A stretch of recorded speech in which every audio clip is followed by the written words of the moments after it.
kind of working on some new stories that are coming out. Yeah, I've almost got that second album complete now. Um, like I had now announced last night, this is ready and complete, and Awesome. will be released at the end of this month. Awesome. Awesome. And the one that I'm currently working on now is now definitely going to be called Age of the Fall, and that will be released in November. Sweet. Hey, all Yeah, right. you made it, Robin. What's going on, Carrie? Hey, Good to Carrie. see. Good to see Debbie. Hello. What's going Hello. on, Nikki from Australia? From that Grandmaster one. UV, Spy Boy, Police Boy. What the hell is that? Okay, I have no idea. I don't have a clue either. I don't know. I, Unless I, he's talking about that strange guy there wearing the eye patch. I Yeah. What's going on, Elizabeth? Hello. Um, Exciting night tonight. But before we get to that, next week will be the last episode of the 13th Dimension, and I'm getting a haircut. That'll be a very interesting show. Yes, it That's all I will. got to say. Yeah, yes, it will. Clarissa will be coming over here, and she will actually be assisting me on this haircut. Like I said last night, I do have some mixed feelings about it, some mixed emotions, but it's something that needs to be done. Yep. Um, the one thing I am looking forward to it is that after that, I'll actually be able to have less than 5 minute showers instead of 25-minute showers. I So feel you on that. yeah, so that'll be next week, and we Rob, are. Robin's asking only one haircut. Well, yeah, because all of it is coming off. But by the time we get to the end of the show, I am going to be looking like Stone Cold Steve Austin. That's how bald. Or Mr. Clean, as everyone has been saying. No, Jill has been specifically saying. Yeah, it's usually Jill. Well, Yeah, Brad sometimes too, but mainly Jill. yeah, but But he kind of picked that up from. yeah, but Carrie, you know what? Carrie's saying it will grow back out. Oh, this is what's going on, Howie? Good to see you. Hey, Howie. Welcome to the club, then. Bald and beautiful. There we go.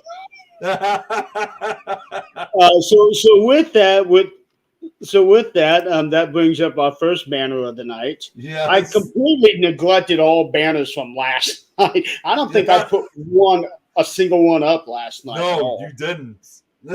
I honestly was thinking about doing that myself. I thought, you know what? No one else is doing this. Maybe I should put them up. Yeah, usually I'm right on top of that, but last night I was just being lazy. I think we all were. Yeah, we all need to be lazy a time or two. But I will tell you this: Saturday night was anything but lazy, and we had. I want so bad to talk about the details of that night, but oh, geez, everybody's going to find out. I'll tell you that. Everybody's going to find out exactly what happened that night. I'll tell you this: if you do say it, it's actually a perfect timing because I'm actually wearing my. You can't see it, but I'm wearing my Wildwood Sanitarium shirt. Awesome. Yeah. Oh. Hello, Christopher. Yeah, Christopher is actually going to be the guy interviewing me after this show tonight. Is that right? Yep. I will be on his show. I'll be posting the link everywhere. You don't want to see Nick, Robin. You can barely see me at all. You know, and you know what? I'm just going to say this quickly. I know I just told you, Jeremy. Okay, so for those who are watching, I know it looks really dark right now from your standpoint, but it's actually really bright. I got the window over here. I got sunlight coming through, but for some reason, OBS on StreamYard has made it almost look like it's pitch black. It's nighttime almost, but it's Yeah, really that's bright. exactly what it looks like. It looks like you're on the set of Friday the 13th, and all you Yeah. have is a little lantern in front of you. Yeah, right. Exactly. Hey, John Griffin's here. Yep. What's up, John? John, I was just talking smack about you. But like I said, I want so bad to talk about the details of what happened on Saturday night, but I can't under the penalty of death. That's where you came up with the penalty of death for me if I said anything. So it's that kind of thing of the killed or be killed. So you're under that threat too. Actually, I came up with that with John. I don't even remember who we were talking to about this, but it was about we was talking about the filming that we did at Wildwood last year, and I made mention that I can't talk about this, because I told John I wouldn't give the details, and then it just started hitting me. I can't talk about this because John threatened death on me, and then I got to thinking, oh wait, I've got a scar on my neck. John tried to cut my head off. I was going to say, that makes me wonder, what kind of group are you working for, Jeremy? We just kind of rolled with that. I got to ask, I was going to say, what kind of group are you? You working for the mafia or something? I can't tell you. It's like the paranormal mafia. Yeah, I can't tell you. What's up, Joe? Hey, John's like, I don't know what you're talking about. I am going to say that Saturday night was an extremely interesting night, and our guest tonight was joining us. She had a big part of it. She's going to be featured on this documentary. Cannot wait for everything to be put together. They're not done filming yet. We were supposed to be finished with it all together on Saturday night, but some things had happened, and now they got to go back. They got to go back. This time, I'm not going to be able to join them. As of right now, it is all going to depend on the dates and everything. But the lady that we have on our show tonight was a part of this, a big part of this. And what's really exciting is that this is her very first interview. She has never been on a podcast, she's done some lives on her own profile, but just a few minutes here, a few minutes there. She's never actually done a full third degree where we're going to be grilling her on this and that. So definitely be a good start for her. Yes. And I'm glad that she's having her first interview on this show. And she is also our last guest of this show, since next week is the last show. Mm-hmm. So, ladies and gentlemen, please welcome all the way from New York, Diana May. Hi, Diana. Hi, guys. How are you? Doing pretty good. How are you doing? Good. I'm doing great. Thank you. So, everybody, please say hello to Diana. Make her feel welcome. Make her feel loved. And we will try to do the opposite. Yeah, I wasn't sure if I should run before, we got into this or not, but I'm going to do my best. Well, I can tell you this. We have a very dedicated audience, very, very loyal people. And they're just wonderful. So that you could not ask for a better group of people to be talking with in front of. Absolutely. I'm so excited. Yeah. Guys, do I need to take my background off? Do I look like I'm in real time right now, or am I kind of pixelating? Look You fine look- to me. I was gonna say you look fine to me as well. Okay. Okay, great. Yeah.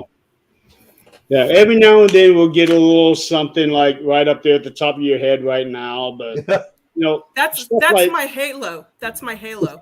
that's your That's halo. happened. That's happened to me before too. Yeah. Oh, hey, John, are you sure you recognize this person? You know who? And I'm seeing a couple names here that I don't recognize, Pamela and Jennifer. So I'm going to guess that they are friends of yours, Diana. yes. So Jennifer is actually one of my friends with the Nick Groff Explorers group. Oh, really? So yes, we have not actually met yet, but we've talked several times. We've messaged each other, and she's just become a really good friend over the past year or so. John's like, let me think, Jeremy. I'll get back to you in an hour. Don't hurt yourself, John. Looks like this is someone else who you probably know saying the Queen, but you can't see who it is though. It's just Can't see who it a is. user. Yeah, we have no idea who you are. Use this bottom link here so we can see who you are. But In thank you, fact- whoever that was. Hey, I will go ahead and put the link what's into going the on, chat. Clarissa? Clarissa's on. Hey, Clarissa. Jennifer lives in Omaha. Oh, it's Katie. Okay. You know who Oh, Katie is? Katie. Hey, Katie. Katie Pink. Oh, okay. Oh, okay. You know what? I Yeah, think I she actually did know who say that is, she was too. gonna. That's right. She did say something about watching, but she was also going to be at work too. Watching from work. Yes, she did mention that. Yeah. Supposed to go to Yeah. Malvern. Yeah, so Jennifer and I have talked about going to Malvern and also to the Villisca Axe murder house. Nice. Oh So- man, the story out of that place to get back. No, Get back John, to no work No, allowed he's- in this show. no, We- no. John? she's- On the 13th dimension, we don't work. We party. no. He's saying that to Katie. That's That's including Katie. She's partying tonight. Forget work. No. But yeah, I've heard. But yeah, I was gonna say I've heard so much about Villisca, and I have yet to have gone. Yes, I would absolutely love to go. The thing about Villisca is they had that one ominous night several years ago where there was a storm that went through and all the windows got blown in. Yeah, I remember hearing about that. Yeah.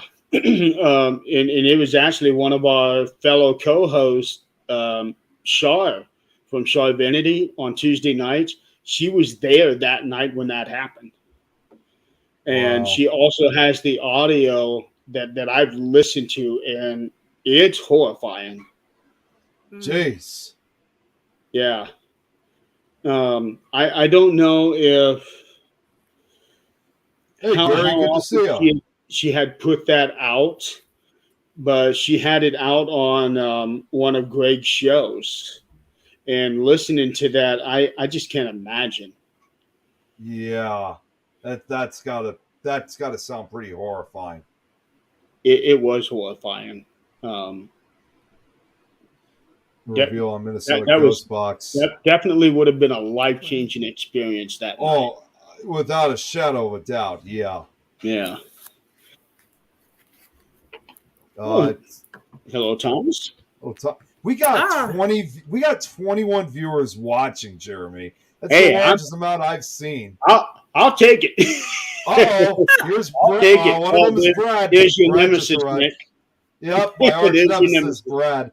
Never fear, I'm here, Nick. Yeah, Oh, geez, Don, I'm going in from Toronto, Canada. Enjoy the. We are that's getting. awesome.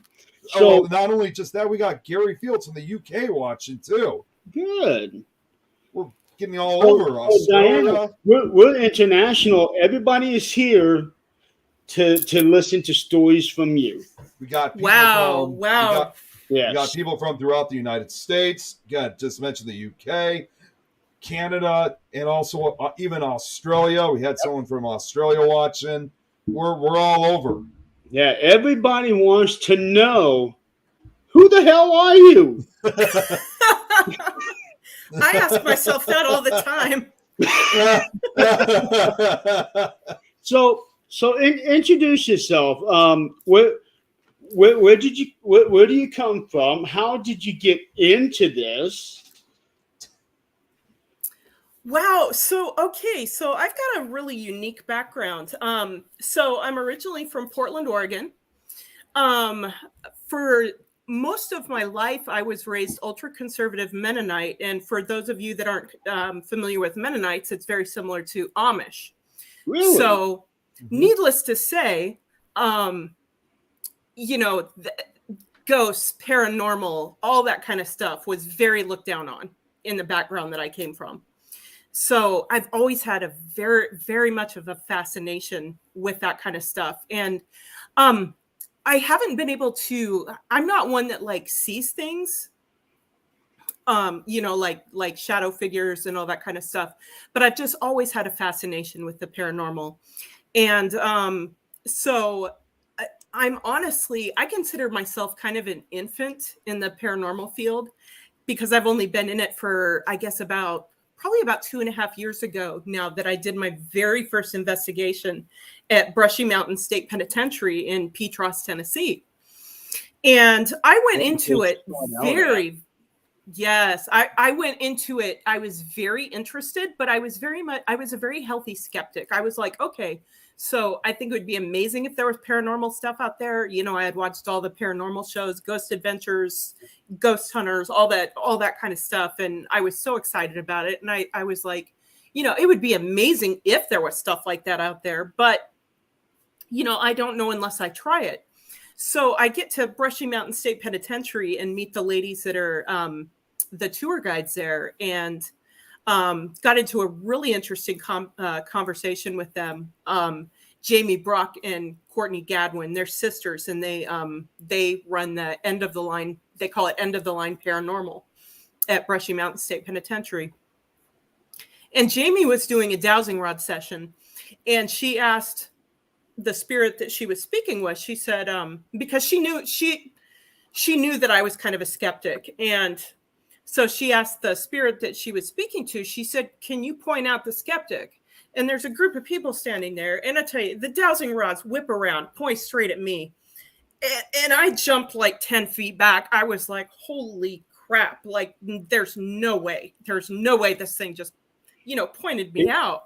They were calling you out. They totally called me out. I was like, oh my God. So this was outside of the prison. This was before we ever went in. We go into the prison and we have like a bigger group of people in there. And there was probably, I don't know, 10 to 15 people. We were all standing around in a circle. And again, Jamie was using the dowsing rods, and she said, can you point out the skeptic in the group? And out of all the people in that circle, those dowsing rods whipped around, pointed straight back at me. And I was like, I'm not a skeptic anymore. Like, I cannot explain this. And I was absolutely hooked from that point on. Wow. That's quite the initiation. Yes. I thought so as well. Because generally, most people don't have anything happening like anywhere near like that on the first investigation.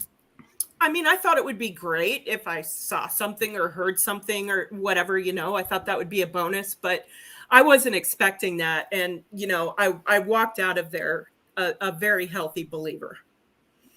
That's good. Yeah, yes, definitely. Yes. And since then, I mean, Brushy Mountain State Penitentiary is honestly, it almost feels like home to me. I don't know if you guys have ever gone to a particular place that you feel like it calls to you and you have to go back. And that's Brushy Mountain State Penitentiary for me. I've done, I think, at least 4 investigations there, and had stuff happen every time I've been there. That's good. That's really good. Yes. And you know what? I actually share that sometimes with a particular location myself. So I know exactly I know the feeling all too well. Mm-hmm. Absolutely. Same with me with Crown Point Jail. Yeah, that's the other thing. You know what's funny?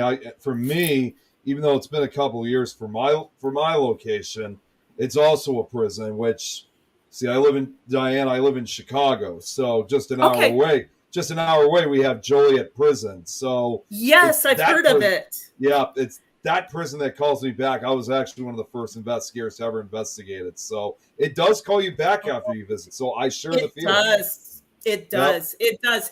It almost feels like when you go back, it almost feels like you're coming home in a sense. Mm-hmm. Absolutely. And I was a detention officer as well. So that I think that's a huge reason why jails and prisons hold such a, I'm so passionate about investigating those places because I understand the things that go on in those places. Right. You're actually in that unique position where you can look at it from really different perspectives, because I have never actually met anybody who has an Amish or Mennonite background in this Me field. too. So you're the first person I've ever met. Yep. Me too. And I would imagine that would bring in a very different way of looking at things probably for the rest of us. Tom. Absolutely. Many places call me back, but my wallet keeps attacking me. Oh my God, I empathize. I empathize so much. Yeah, every time we're going to a location, our wallets are screaming, "No, not there, not there!" Anywhere but there. Something cheap. Yeah. Yeah, Wildwood is one of those that keeps calling me back, but it's because of a guy named John. Damn it, him! Damn it, John! I know that John. Yeah, I wonder if there's some backstory to this John. I don't know. Sorry. Apologies, John. Hey, Jeremy, is this the John you're talking about? Yep. That would be the one and only John Griffin, the second. Yeah, Joe loves Wildwood, and I'll tell you what, Wildwood is actually where I met Diana in person. I had seen her on Facebook, but was not friends with her. It just, I see her comment every now and then, and she keeps popping up on the suggestions thing. But I never think about it because a lot of people pop up on it. But what made her stand out is she was one of those that had that like that cartoon airbrush thing. For your profile picture. Yep. So that stood out from everybody else because nobody else at the time had it. And then I stopped at Wildwood because I was only planning on being there for 15 minutes. Because they were doing a 5-year celebration of owning the building. And I just wanted to stop by there, say hello to everybody, Lloyd, Brooke, Dale. And as it turns out, I did not leave that place that night. You just gotta stall Jeremy just to get his attention sometimes. Exactly. Just kidding. No. Jill's not wrong. Huh? Yeah. Oh wait, no. Wait a second. No, she's got it wrong. She made a mistype. It's you gotta stalk Jeremy. Oh yeah. So Diana, I would like for you to meet Jill. She's my stalker. Yeah. She stalks me too sometimes on some of the other shows I do. She's both our stalker. Oh, that's awesome. So I met Diana there, and her and Lloyd were going to go upstairs to take a look at the pendulum, and they invited me to come on up. Okay, yeah, I'll come up, take a look at it for 5 minutes, and then I'll be on my way. Well, we get up there, we look at the pendulum, and next thing I know, 4 hours later, the three of us are sitting in the seance room, and we are just talking about everything. Mm-hmm. Um, and it was a very invigorating conversation, to say the least. Absolutely.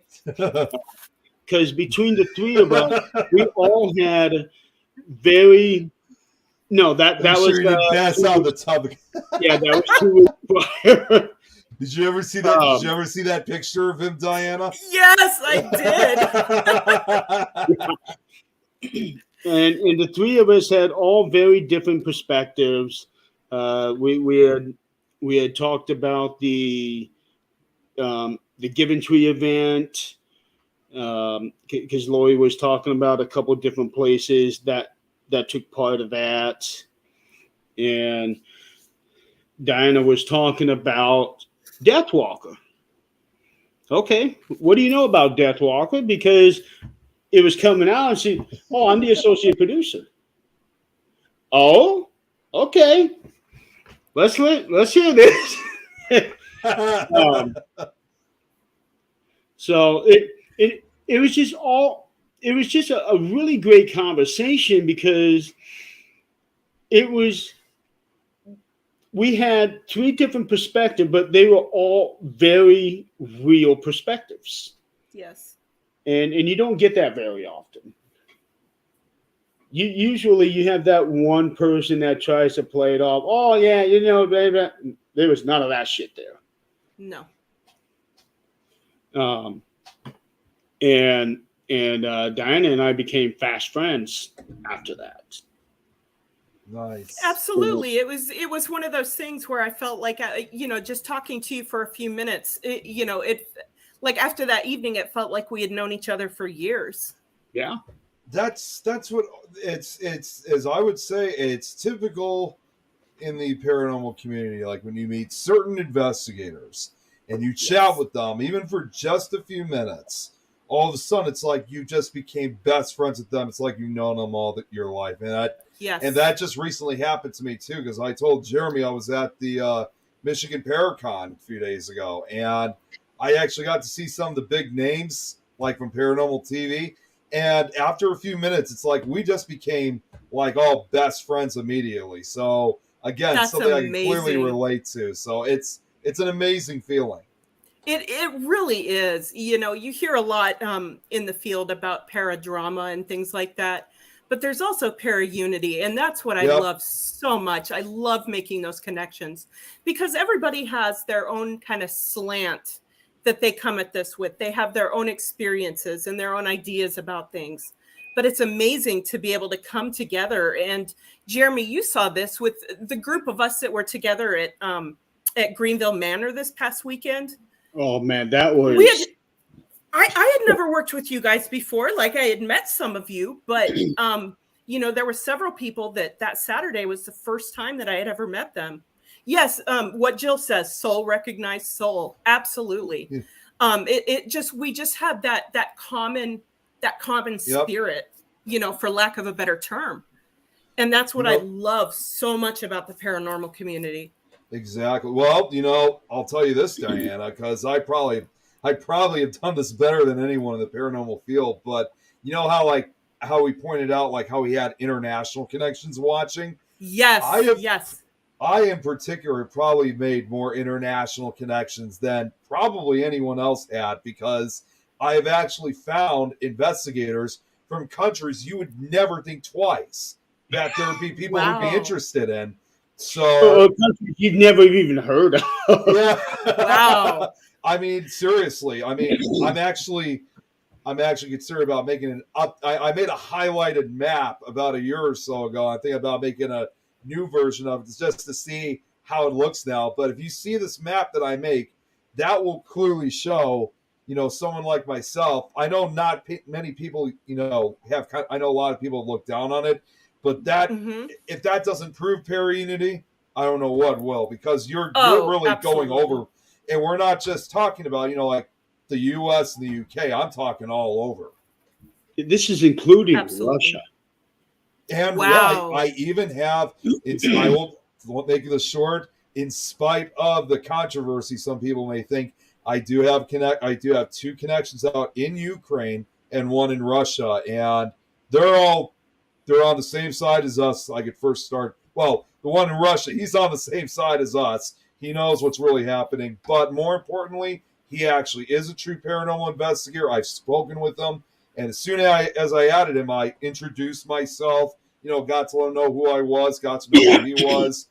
And same thing. It's like we became friends very quickly. Regardless of where we came from, it didn't matter. Yes. I love that so much. Mm-hmm. And that comment right there. So what was really great, and I even made mention of this on the video that John made a few days ago, that we all did work very well together, despite some people meeting for the first time. Absolutely. In the case of Diana, she had met most of these people for the first time ever that day. Right. And what was really great was that two of them took her under their wing and kind of like mentored, and I don't want to say guide, because guide would have been like they were kind of pointing you in one direction, which is what they wanted to avoid. Speaking, someone from England's watching. Yep. See they mentored you so that you could try to get more in tune on your potential. Yes, absolutely. So one of the gifts that I feel that I have, or that actually several people have mentioned to me, is being an intuitive. And so I worked very closely, or I should say Elizabeth and Ashley worked very closely with me. And like you said, they didn't try to point me in any specific direction. They just said, listen to your body, listen to what your body is telling you.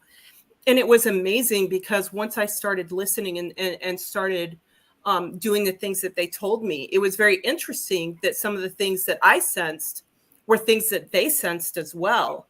And for instance, there was a really crazy instance where Elizabeth and I, several hours apart, had been in this particular room, and I had felt a sharp pain in my jaw. And I mentioned it at the time, but didn't think anything else of it. And then I brought it up again to Elizabeth, and Elizabeth said that she had had exactly the same thing happen. And this was hours after it had happened to both of us. So, just little things like that help build confidence. And, it's just, I'm so thankful for people that are willing to work with me and mentor me, because like I said, I'm very, very new in this field compared to a lot of people. And I just want to take the whatever advice and insight that I can get from the people around me and become a better investigator and become better with whatever gifts that I do have. Well, you definitely had a great group of people that night. Elizabeth, Ashley, they worked so well with you. Katie, yes. John, they brought you in for yes. this. So it was like everything was falling in line, not only for the project, but it seemed like it was really all starting to fit together for you. Yes, absolutely. It was such a confidence boost for me. I just felt so humbled that, here I am, this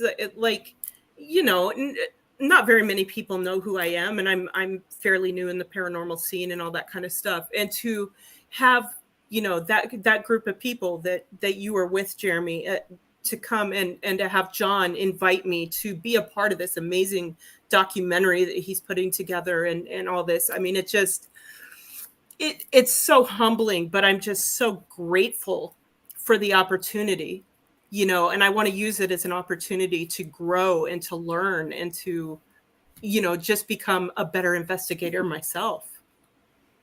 I'm just glad you seized the opportunity. Yeah. Yes.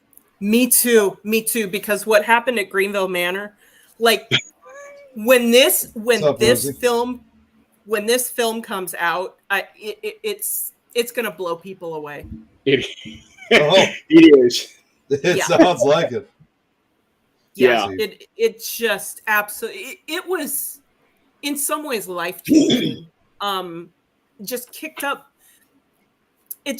my whole interest in the paranormal and everything. It just kicked it up to that next gear or that next notch. It's just, I feel like I'm at a whole different level than what I was a week ago. And I will no, Brad, you do not. What did he say? Oh, wait, do we get to see Jeremy scream like you're No. Well, I wasn't going to say anything, but No. But I did learn something that night from one of our experiences that I wasn't exactly expecting.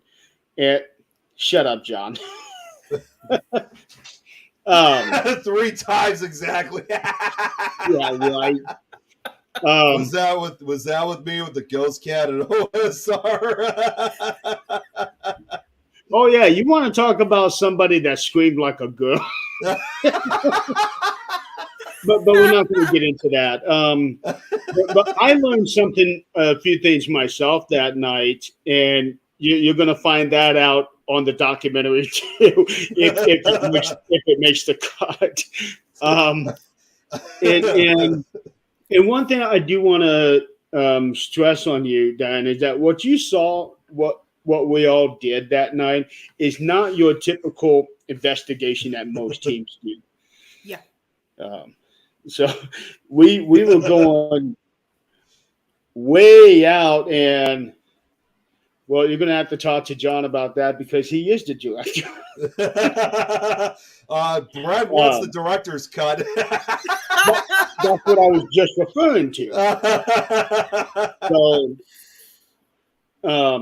So we were really reaching out, thinking not just outside of the box, but outside of the next 5 boxes with the stuff that we were doing that night. Yes.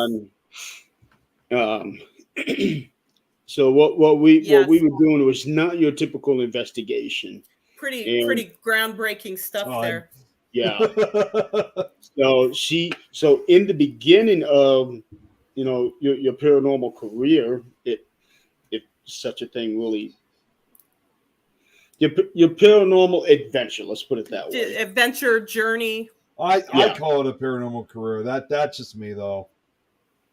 I love it. No, it's not really, but yeah, it's everyone's decision. Absolutely. It was so much fun. Not just doing the research and the investigation part, but just cutting around and laughing and joking with everybody. Oh, yes. Yeah, we just had so much fun. We really did. And I found, especially there was one night when I was at Brushy Mountain State Penitentiary, and it was just me and I think there was 2 or 3 other people. And we were tired and we were laughing and cutting up, and we got more activity just from just cutting up and having a good time.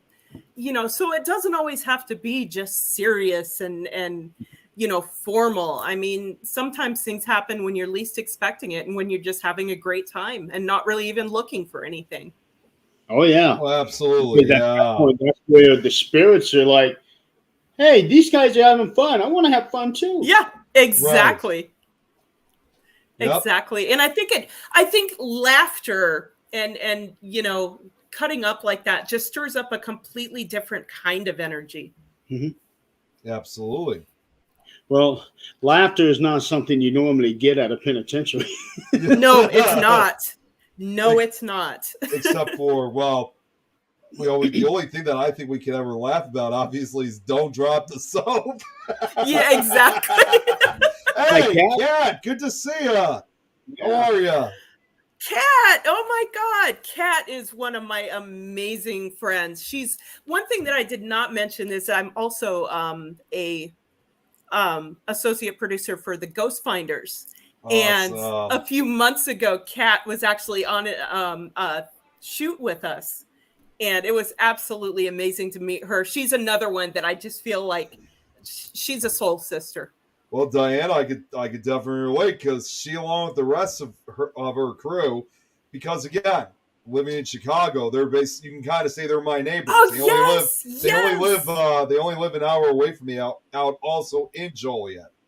Mm-hmm. So they're my neighbors from this area, at least in my They have state. got one of the coolest teams. Oh, Oh my God! I've met Nat and Elliot a couple times now. I just met Kat back in May, and that was just them passing by. I didn't even know they were going to stop when they did. Yeah. So I finally got to meet Kat, and they're just the coolest. They're amazing, and they're a phenomenal group of people. They really are. And we actually hung out. See, even Brad agrees. And if you saw that friend of mine that was watching, Tom McNicholas, he and I were hanging out with Nat and Elliot just a couple weeks ago at a mini Paracon we had out near the Chicago area. So it was like a real first time actually hanging out with them, and they're a lot of fun. I love them. Let me say I'm super jealous, but yeah, Nat and Elliot are absolutely just phenomenal.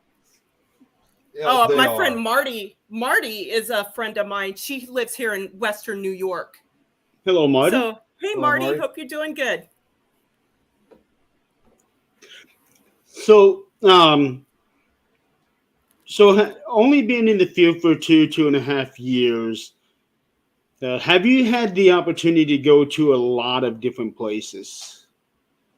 So, obviously not as many as a lot of people have been, but I feel like I have been to a fair share of places. Like I'm very pleased with the amount of places that I've gone to so far. I've gone to Brushy Mountain State Penitentiary. I've done about 4 investigations there. Been to Greenville Manor a couple of times. Got to go to Hillcon. Also, that wasn't your first time. What is the name? No. You mean to Greenville Manor? Yeah. No, I had been there before. I had been there one time before. Okay. All right. Yep. It seems like every time I'm turning around, you're back at Hinsdale. Oh my God, Hinsdale! Let me tell you, I love Hinsdale. So, one of the really cool things that I'm super blessed with, Dan Class, who is the owner of Hinsdale, is one of my best friends, and I moved up here a few months ago to Western New York, and he knew how much I wanted to see Hinsdale and get involved in stuff. And so he has very graciously allowed me to be a part of one of the members that comes in, one of the team members that comes in and gives tours for people that are coming to investigate and all that kind of stuff. So I'm up at Hinsdale quite a bit. I was up there twice this week. I'm actually going back on Sunday. I did a solo there about a month ago. I remember spent the whole night there by myself. Not gonna lie, the scariest night of my life. And it wasn't that anything super crazy happened, but I did hear some EVPs, caught some amazing EVPs that night when I was there. But it's just the kind of thing that when you're by yourself, you don't really expect to hear things like that. And when you do, it's a little disconcerting. So I'm sure. But I made it until the sun came up. I think I left around 6:30 that morning. I was like, yes, I did it. I didn't wimp out. Yeah, that was quite an experience. But Hinsdale is just very, very dear to my heart. And like you said, Jeremy, I'm there all the time. Yeah, it seems like it. And I would imagine that, it's not just necessarily being there by yourself, which that alone brings in a lot of creepy factors to it, but the seclusion of the place. That's just the thing. Hinsdale, it's nice and warm and inviting during the day when it's all nice and sunshiny outside. When the sun goes down, it's a different place. And I don't know if either one of you have been there or not. I actually I was there earlier this year, and it was my very first time at the Yes. Hinsdale House. But So you would know what I'm talking about. well, We were there during the day. We were there during the day because we had to Oh, get back. gotcha. Because my friend Tom and I, we had to get back to Chicago, so we were only able to stay. Well, we only stayed for what, like 2 or 3 hours, Jeremy, and we were there for a pretty short period. Okay. 3 hours, I think it was. Yeah, because we got there right around. It was like around 11 o'clock. And we left after 3. Yeah, and unfortunately, I will say this though, I didn't really. The first hour was kind of miserable for me because I had a really bad headache, so I wasn't able to actually explore and investigate. I had like a migraine, so I had to take medicine, sleep for a bit, and then after I finally recover, it's like, all right, now let's do this. Yeah, exactly. I was going to say it wasn't a Hinsdale induced migraine, was it? I've gotten headaches and migraines before. It was I Yeah. think it was the change in weather, and also when you're getting higher up in the mountain areas. So, and we were supposed to actually meet with Daniel, but unfortunately he was unavailable that day. And he too has also become a good friend of me and Tom's because we've met him several times at Paracons. We've known him for about at least the last 3 years now. So yeah, he's become he's a great friend to a lot of us. He is. What's really cool about Dan is that he's participated in a couple of my music videos. Yep. Oh, that's awesome. Yeah. Yeah. Dan is on the one most... song, he actually had the opening line. So that's right. Cool. That's right. That is really awesome. Yeah. Okay, so you were there by yourself that whole night. Is this the only time you've done this?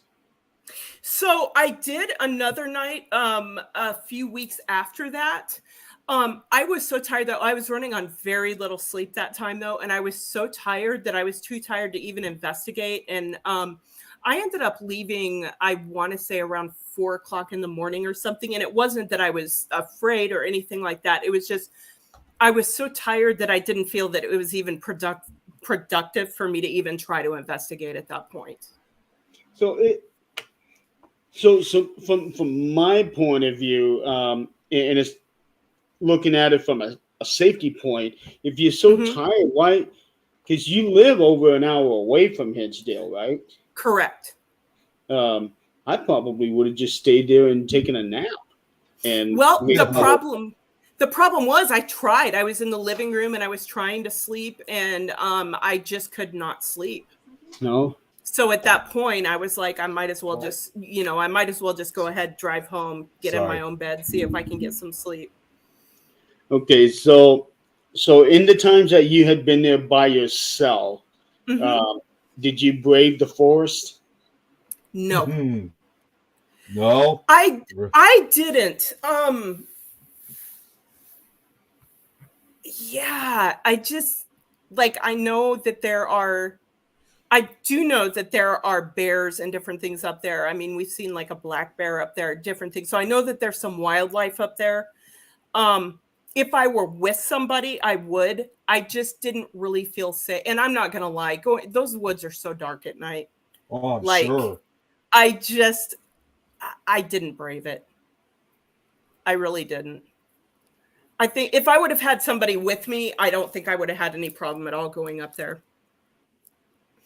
The one thing that I would be worried about is because it's not exactly the smoothest to walk through.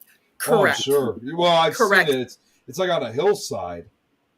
It is. And Dan's done an amazing job with putting like steps up into the hillside and stuff. I think he's used like railroad, like the railroad. I don't know if it's he put that or yeah.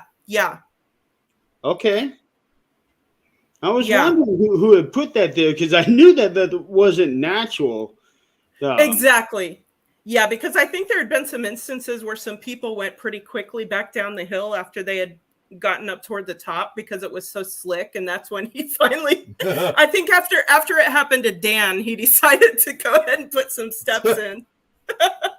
I don't blame him for that.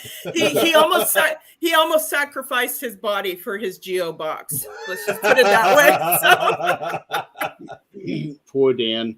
Okay, I well, know, right? we're going to end up having to have Dan on the show and grill him on that one. Well, Dan, tell us about the time you almost killed yourself. Doesn't have that comfy tub. Too hard to sleep there. The hell is Yeah, Brad Hinsdale- talking about? Hinsdale does not have a on the comfy tub. tub. I'll tell you what, that tub there in the basement there, it actually is comfy. Yeah.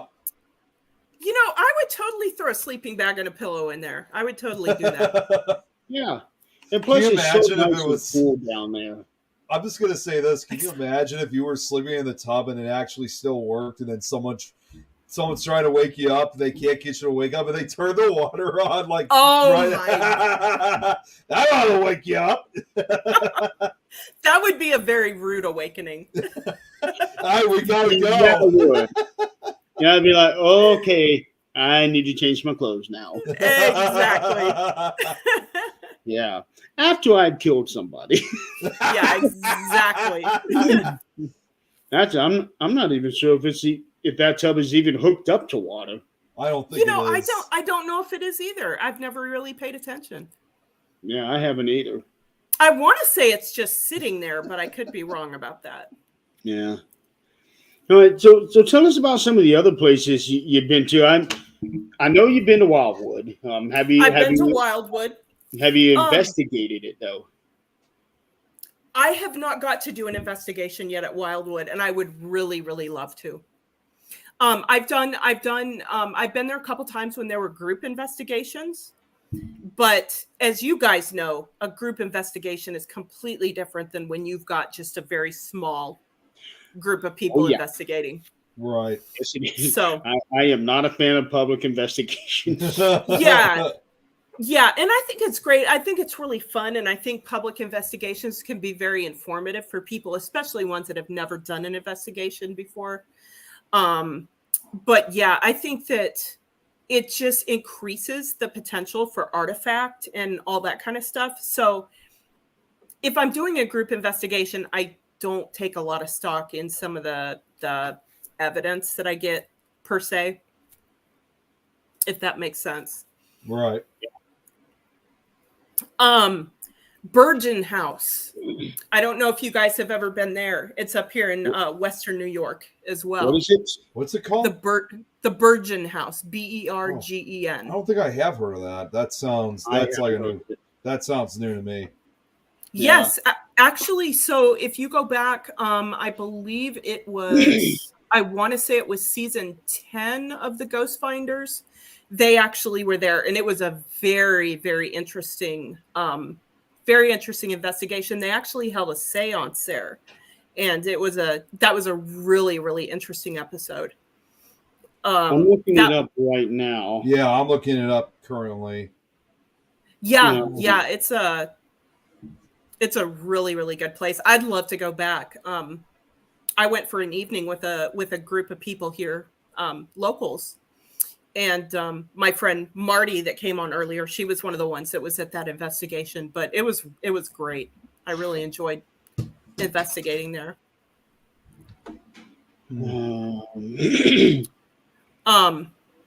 Terrytown? That sounds right. I think that's what I'm looking at too. Okay, That sounds right. That's one of the, because I typed in Virgin House Haunted New York, and the first one that popped up was Haunted Upstate New York Home Hits the Market. And that might be it. It's in Genesee County, New York. Yeah, I think that's what I'm looking at too. Okay, no, that's not this one. This one here says the Insulin Mansion hit the market for $444,444. Wow. Oh yeah, I don't. Yeah. Okay, I don't think that's Okay. I right. don't think that's. I don't think that's it. Yeah, I that don't think doesn't so sound either. Yeah, but if you Google the haunted Burgeon House, it'll come up, and it's in Burgeon, New York. There's a city in New York called Virgin. Burgeon. What? Virgin. Burgeon. Bergen. I thought for a second, thinking, wait, I thought you said virgin. Like, wait, what? No. That's what I thought. Well, no joke. There's an Intercourse, Pennsylvania. So I mean, I know that. why not Virgin, New York? I mean, yeah. Well, there's also, well, I'm not going to say the name, but it's out in Austria. I'm not going to say it though. I think Diana knows what I'm talking about. Virgin House. Okay. Well, okay, here we go. Well, that definitely helps me out on my search because I was looking up Virgin House. So I was getting some different results. I'm like, oh my God. Maybe that's why it sold for so much. Yeah, probably. Yeah. Although I'm sure there's probably that is probably the closest to a good retreat anybody could ever get. Right. Well, leave it to me to get the weird shit. Exactly. And something tells me too, there's probably more than one of these virgin houses. Exactly. Yeah, okay, Elizabeth's got, yeah, Virgin House. Wow. Virgin House. Yeah, Elizabeth was This there is that an night old as well. house. It is. Virgin It is. The Virgin House. It Virgin actually House, looks right? like a barn. Oh, yeah, it does. It does. That's exactly what it looks like too. Yeah, it looks like Near a Rochester. farmhouse. Wow. Okay. Oh, wait. So what's the story on this place? Oh man, I'm not sure exactly as far as the history. They've got quite a bit of stuff there. We had a pretty good sized group of people. I know they said that there's things that have happened, like they've had like some Bigfoot things that have gone on like back in the woods and that kind of stuff. I can't remember exactly what the actual history of that place is though, to be honest with you. I know that we did an Ouija board session. Jeremy needs to delete his search history now. I Trust had me, to show it. it's still a lot better than some people's.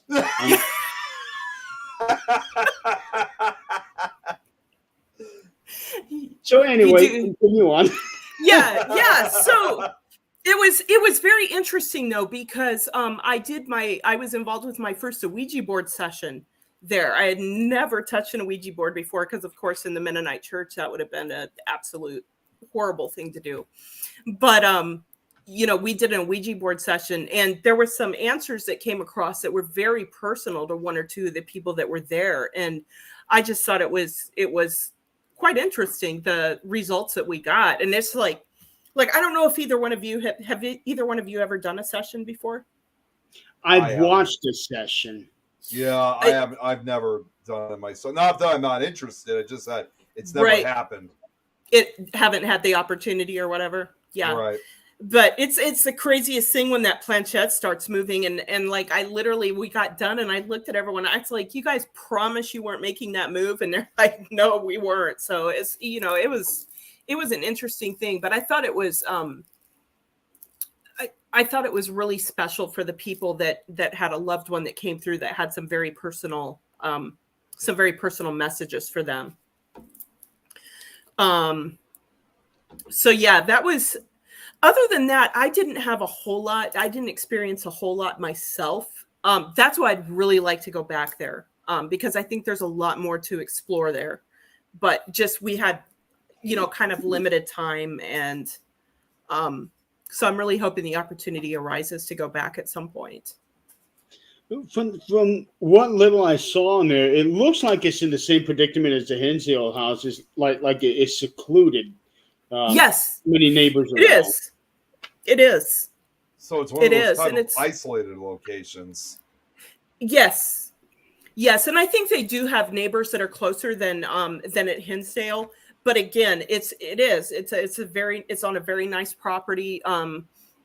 There's a barn too that they say is very, very haunted. That's what Marty was just talking about.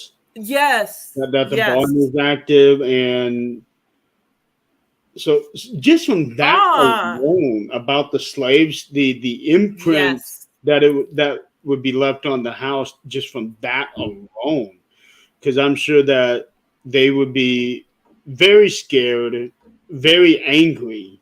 Right. Yes. Um,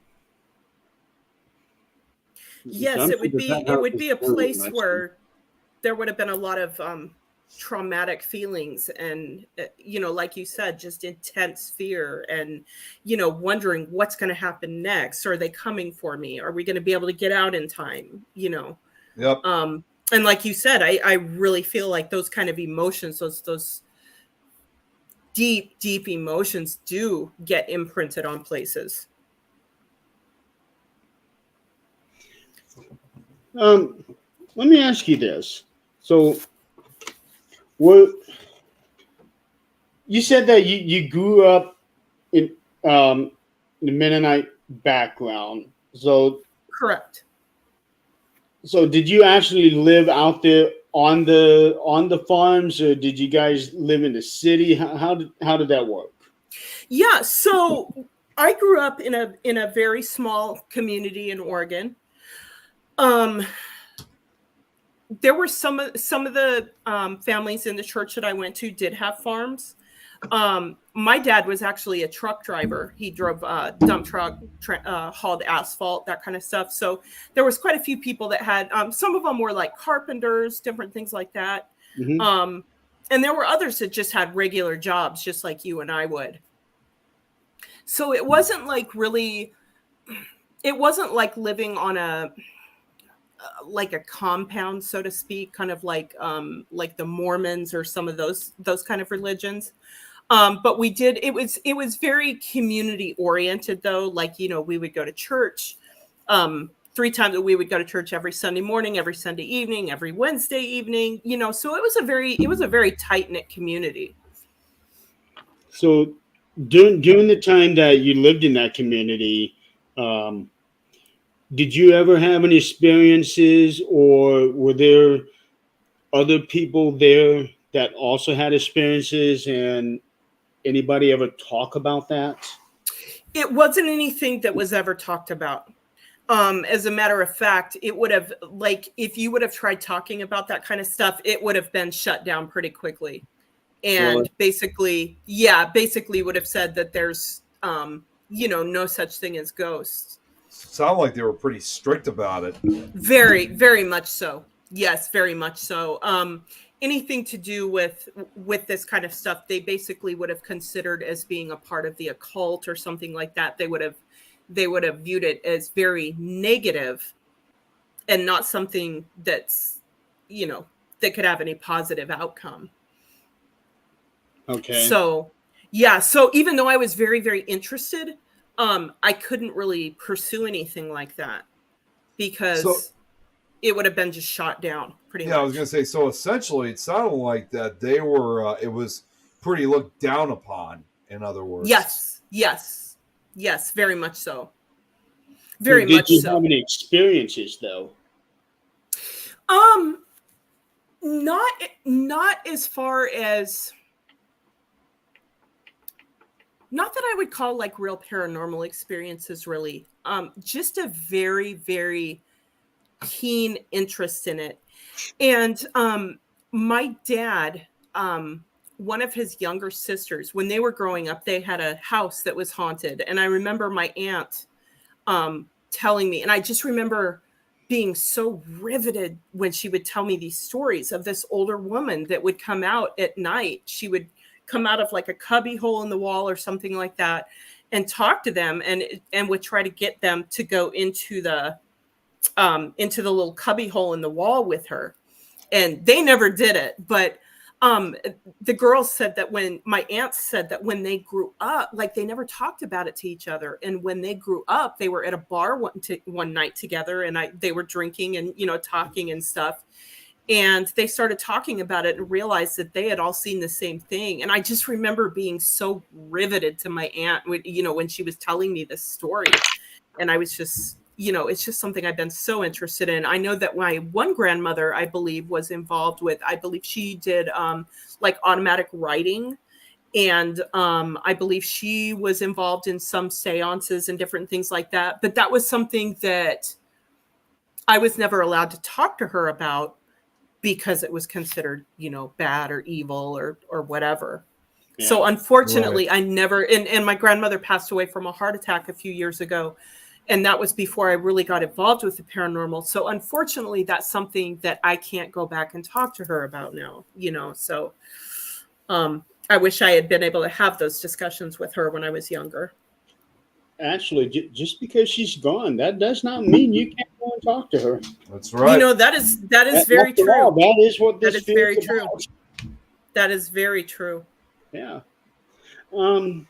Okay, so and I know that you've had some experiences, because we definitely had that Saturday night for sure this week. Yes. But have you had what you would consider that one defining experience that just changed everything for you? Oh my God.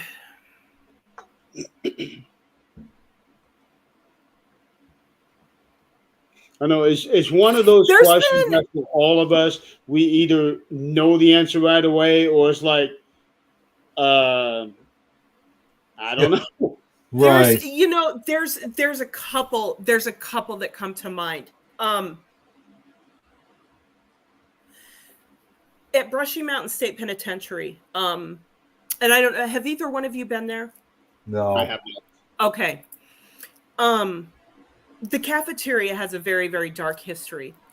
And 2 of the last 3 times that I've gone there, I have been stopped dead in my tracks at exactly the same spot, walking back towards the corner. And it felt like, the closest I can describe it is it felt like walking into like a black wall of just black energy. And I felt like I couldn't take one step further, because if I took one more step, something really, really bad was going to happen. And that happened to me twice there. And both times I had somebody come with me, and we ended up going up there, and I confronted it. And I don't say that, I don't mean to say that I went and provoked it or anything like that. But I should say I confronted my fear, and I brought somebody with me and made myself go further. In the same spot both times? The exact same spot. The exact same spot, and the exact same feeling. Just that feeling of dread. Wow. But I would say the one defining moment was at Hinsdale that night. I was by myself, and I heard those EVPs audibly.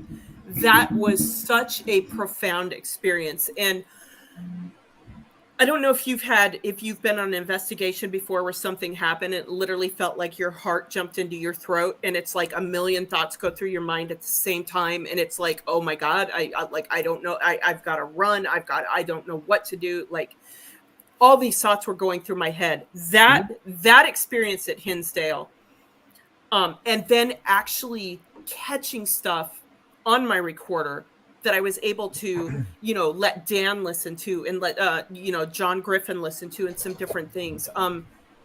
That was a huge defining moment for me. It was very validating, because I thought I heard something, and that to actually have caught it on a recording was just absolutely phenomenal. That's good. Yes. Yeah. And made me just want to do it even more. It's just like I'm hooked. I'm hooked on this paranormal stuff. It's crazy. I know. It's like, oh, I just got that shot of adrenaline. I need more. Yes, exactly. Yep. Yeah, I was sitting at Hinsdale by myself one day waiting for a team to come in. And I was sitting in the kitchen, and there was this bang or something that came out of Mike's room. And I get up and just go right in the room to go see what it is. And I'm like, most people would not do this. Most people would be running out of the house or whatever. What am I doing? Like walking towards a noise I just heard. It's just, I don't know, but I love it. I love it so much. And I want to know what it is. Yeah, exactly. But it's exciting to me, and I want it to stay that way. I guess, if it gets to the point where I'm not excited about it anymore, I probably need to find another hobby or another interest. I don't think I would go that far. I would say if it's getting to the point where it's not exciting, then I would probably just take a step back and take a breather. Right.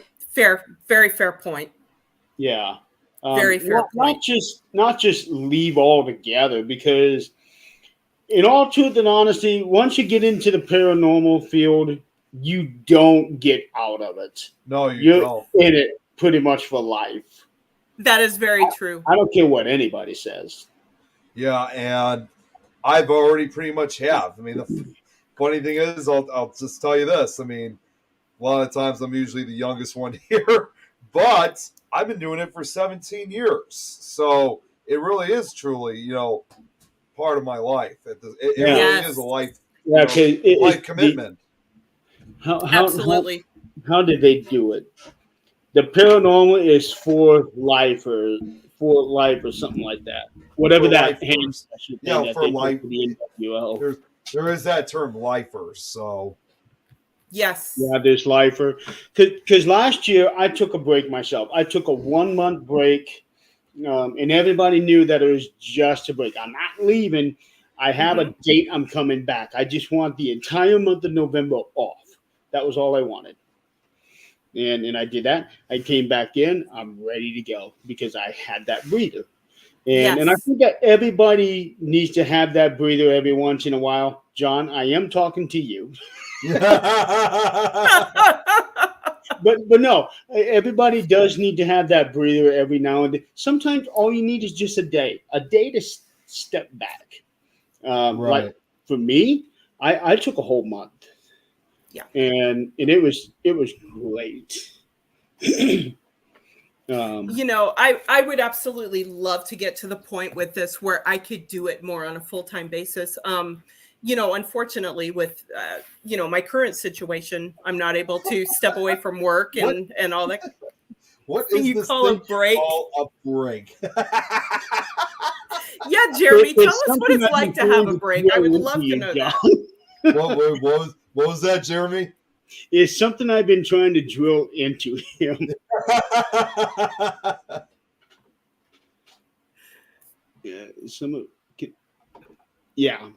Joe's right. You cannot avoid it. You just can't.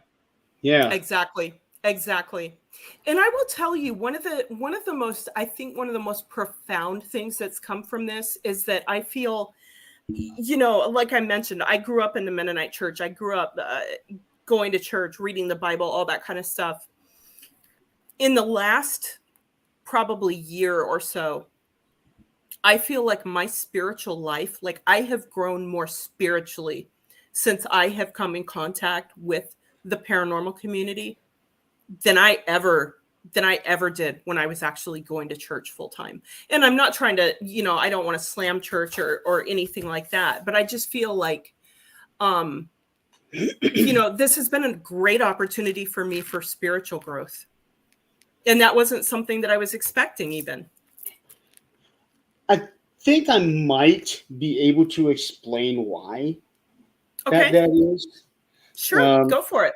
So I'm going to try this, and hopefully I don't offend anybody who does have a very deeply religious background, but I think they will understand what I'm talking about. When you're looking at things from a religious standpoint, it's very much like school. They teach you what they want you to learn. Yes. And only within the confines of the range that they want you to learn. Anything out of it? No. This is it. In the paranormal field, everything is so open and broad, and there are so many aspects to it. Not necessarily just from a religious standpoint, but also from a spiritual standpoint, which religion does have the spiritual part, but if it's spiritual, that does not necessarily mean it's religion. Right.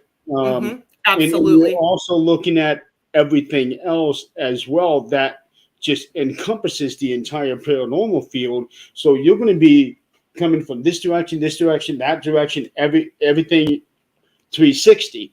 Whereas in religion, it's if it's not in the book, it don't matter. Mm-hmm. That's how I could try to explain it. Mm-hmm. And if anybody else has any differences opinions, feel free to chime in on that one. But I would say that would be my personal way of trying to explain that. I like that, and that definitely makes sense. Yeah. Yeah, and and I'm always very, very careful to, even though I'm no longer a Mennonite and I don't practice a lot of that stuff, I still have great respect for my heritage, and for people that practice certain things. I just look at it that life's a journey, and it takes you where it takes you, and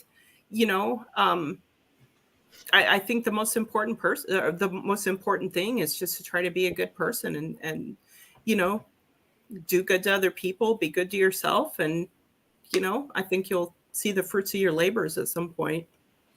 Shill makes a good point here on this comment. It's not necessarily religion, although nothing wrong with having that, but it's that the world, the universe entails that all things have a spirit, so therefore we are connected to it. I love that. Yep. Very good point. Yeah. I'll give you another example. There's this guy that I would work with. He is devout Baptist, I think he is, and when it comes to a religious standpoint, you could not be any different than between me and him. But we were best buds because we respected each other's perspectives. And he was one of those there. It's not a ghost, it's a demon. It's a demon playing with you. Right. And I'm like, I have to disagree with you on that. So, but that to me is, he's not necessarily being mean or rude about it, but it's that closed-mindedness. Yes. That they have, whereas with us, you can't do anything in this field being closed-minded. No, you can't. Yeah. So No. that's probably why you're learning so much more these last couple years, because everything is so open. Yes, and I think part of it too is just the people that I have surrounded myself with. Just like you, Jeremy, and all, John, all those people, Dan Class, Rob Thompson with the Ghost Finders, Nat Elliott. I like Rob. He's a lot of fun to be around. Who is? I like Rob. He's a lot of fun to be around. Oh, he's amazing. He's absolutely amazing. Yeah, I refer to him as my big brother. He's a really, really good person. But yeah, it's just I've really been blessed to be surrounded by people who are just who I feel are pretty like-minded, And one thing that I was going to say, Jeremy, that when you were making the comment about the gentleman that you were saying that things were demons and all that kind of stuff, I think a lot of people, when they have this preconceived idea when they get into paranormal investigating that everything is dark and evil and all that stuff. And it's not, because I will tell you that for me, I've heard many, many, many stories from Hinsdale, and I know that there have been people that have gone there and had negative experiences. To me personally, Hinsdale is a place of healing. And it's hard to explain, but I just feel when I go there, it's just like it's almost like the house knows what I need. And I feel very calm and I feel very secure when I'm there. So yeah, it's not. I can actually relate to you on that one. Yeah, I think people get what they're looking for, and I think if you're going in with the mindset that everything's going to be dark and evil, you are going to attract that to a certain extent. Well, I think that from the way that he's looking at it is that when somebody dies, their soul just automatically goes to heaven. There is no that's the way I was raised. Yes. Yeah. I think that's the perspective that he was looking at it from. Not necessarily that every time you do something, it is necessarily dark and evil. It's just that it's demons playing with you. But I don't think it's necessarily the case. See what it's exactly what Brad said. These people, those people need to stop watching Zach if they think everything is a demon. Okay. Hey, I was not going to name drop, but okay. Oh, so I am going to make this statement. Zach is actually a great teaching tool. If you want to get into the field and learn how not to do a proper paranormal investigation, watch Zach. I've said what I said. On that note, I think I'm just gonna leave it right there. Now, at the same time, I am going to say I do find his shows entertaining. Oh, very. I will say that. Everybody loves Aaron. Oh, yes. Yeah, exactly. Yep. Yeah. And the first few seasons of Ghost Adventures I thought were great. Yeah, they were great. The first couple seasons were good. They were. They really were. Yeah, but then when it got to the point where every location they go to has a demon, and every location they go to, somebody gets possessed. And I know that at least on one occasion, Nick was one of those that got possessed. Yeah, I remember that. Because he just had that look on his face. Yeah, I do remember that episode. Yeah. I want to say that they were at the Linda Vista Hospital, but I'm not 100% certain on that one. Right. Yeah, I know for a fact that Linda Vista is where Nick had that, where he saw that apparition of that nurse that like scared the crap out of him. Yeah, I remember that. Yep. But I do. Computer. Yeah. Yep. But I do remember that, and I don't remember which episode it was that he actually seemed to be influenced by something momentarily. Yeah.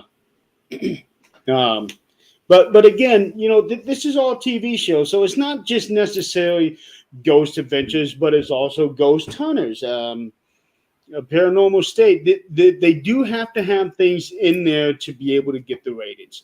I get that. Yes.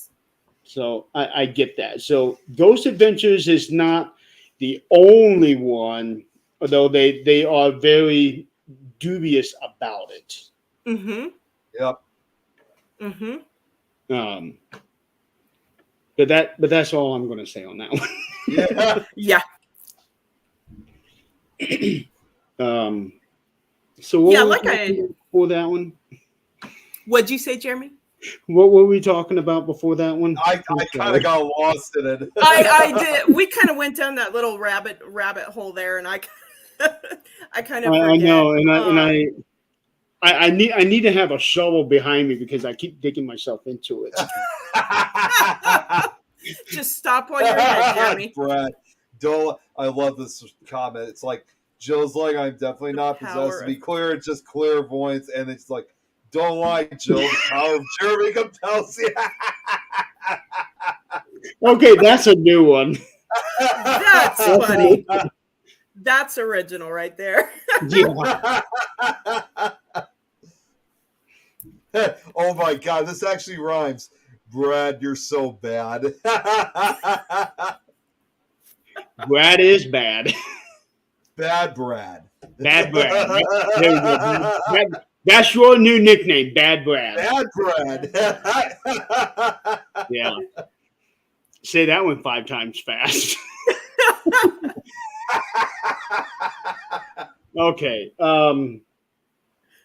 Bad Brad. I'm sorry. I am trying to remember exactly where we were at before I had to address that comment. I don't remember cannot read exactly. comments, so- yeah. I could go back to my old jokes. He's bad to the Well, bone. you made a promise, Brad. You made that promise.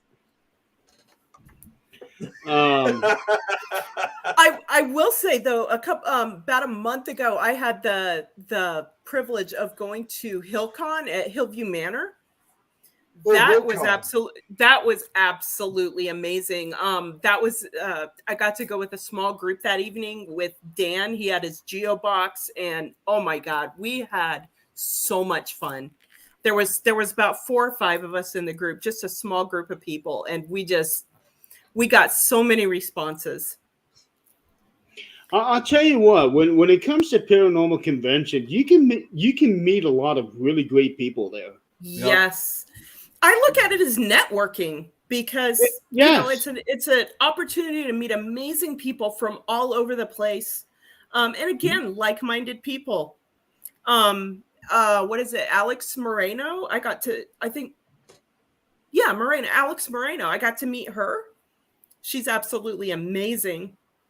No, not Moreno. I'm so sorry. I'm getting Ashley mixed up. Alex Matsuo. Yeah. Thank you. Yes. I knew something didn't sound right about that. But yeah, Alex is just absolutely amazing. Marino, that's Ashley's last name. Ashley's last name, yep. Yeah. Yep.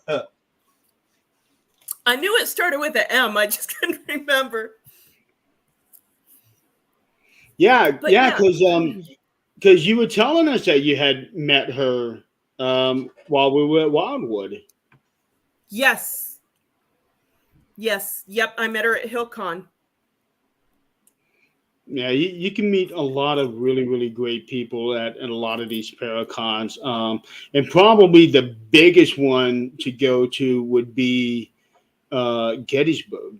Oh yeah. My God. That's on my bucket list. See, and I haven't been there either, but ironically enough, because like I mentioned earlier about the Michigan Paracon, I came to that realization that Michigan Paracon again is really big too, and it's usually about a week after the Gettysburg Battlefield Bash. So I'm honestly believing that there's probably some kind of rivalry that's kind of going on between the two cons to see who could have the largest amount of people, both vendors and visitors. Yeah. It shouldn't matter because there's a lot of really, really good conventions that draw in thousands of people.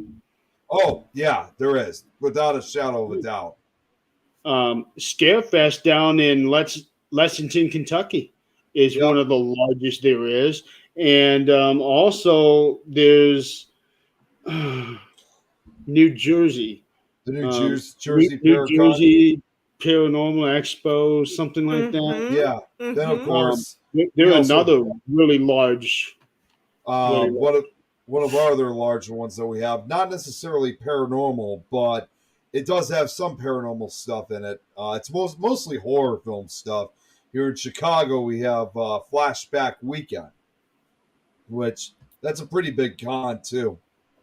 Was that the one they had the reunion of the people that worked on the clowns? Yep, that's the one. I know. I wanted to go to that one. Yeah, we had a Flashback Weekend last year, and obviously you probably heard that Jeremy's a huge fan of Killer Clowns from Outer Space, and it turned out that and it turned out I even had one of their clowns tattooed on my leg. Yeah, but that's how dedicated I am to them. But what's even cooler though was that we actually had 2 of the actors that played the clowns that were going to be at Flashback Weekend. So when I saw that advertised, I was like, oh God, I got to get a hold of Jeremy for this. So I sent him it. I was like, you got to come to this. And then he told me that one of the actors that was going to be there was the guy who played his favorite clown from the movie. But he couldn't make it, though. God. Damn it. Oh Hold on. I'm going to. Come on. Yeah, they do similar with the gem shows here. When Gem Fields, 3 hours drive west and goes on a week before the CQ Gem show. I don't know what that is. Oh yes, and Elizabeth brings up another one, the one with the warrants. yes, war- yes, that's the one I was thinking. Let's see. Hang on, I'm trying something here. I think I already know what it is. Yep. Hey, there's Jenny. What's going on, Jenny? Hello. Diana, just so you know, again, another international person watching. She's all the way from Ireland. Oh, that Yeah. is so awesome. Welcome. And then Robert is also, he also lives in Australia. Oh, that is so cool. I just love it. I love how the paranormal community, like I said, it's networking. Oh, yeah. Oh my that's God, exactly what I Jeremy. was thinking. Yep. Yep. And he's in that pose too, where he's kind of going Wow. like this. That's the pose that I have tattooed on my leg. That is awesome. Yeah. His name is Rudy. That's so cool. I love clowns. I know a lot of people are scared of them. I think they're so cool. I wonder if that's why you and I get along so well. It very well could be. Oh my God, Always- Jenny's saying, "Show us your leg." I am not the kind of person who shows skin on a show. Wrong show. Oh my God, I love Brad's comment here. Where did you find my senior picture? That's epic. Brad makes a good point. It's not that kind of show, Jenny. I'll tell you what. Let's see if I can. I'll take a picture. Oh my God, Jill's asking. No way. Come on. Damn it. What'd she ask? She's saying, show us. And then Robert's like, is it that high up on your leg, Jeremy? No, it's not. I just hang on. I was gonna say if you go through all that, you might as well just throw your leg up there and show us, Jeremy. Brad, make sure you put a $9.99 behind a $9.99 paywall.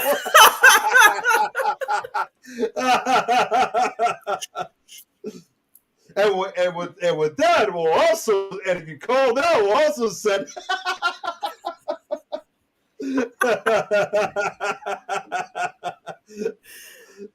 That's great. Did I get it? Remember, only ghost info, dot info still exists. But wait, there's more. I love the comments. Oh my God. Jenny, he's not gonna show it. All right, here it is. You happy? Yeah. That's a good size tattoo. Yeah, it is. It is. That actually took it was either 3 or 4 sessions. Oh wow. Yeah. That's awesome. I love Jill's comment. This is for you, Diana. She said, Diana is like, what have I gotten myself into here? You know, guys, here's the thing.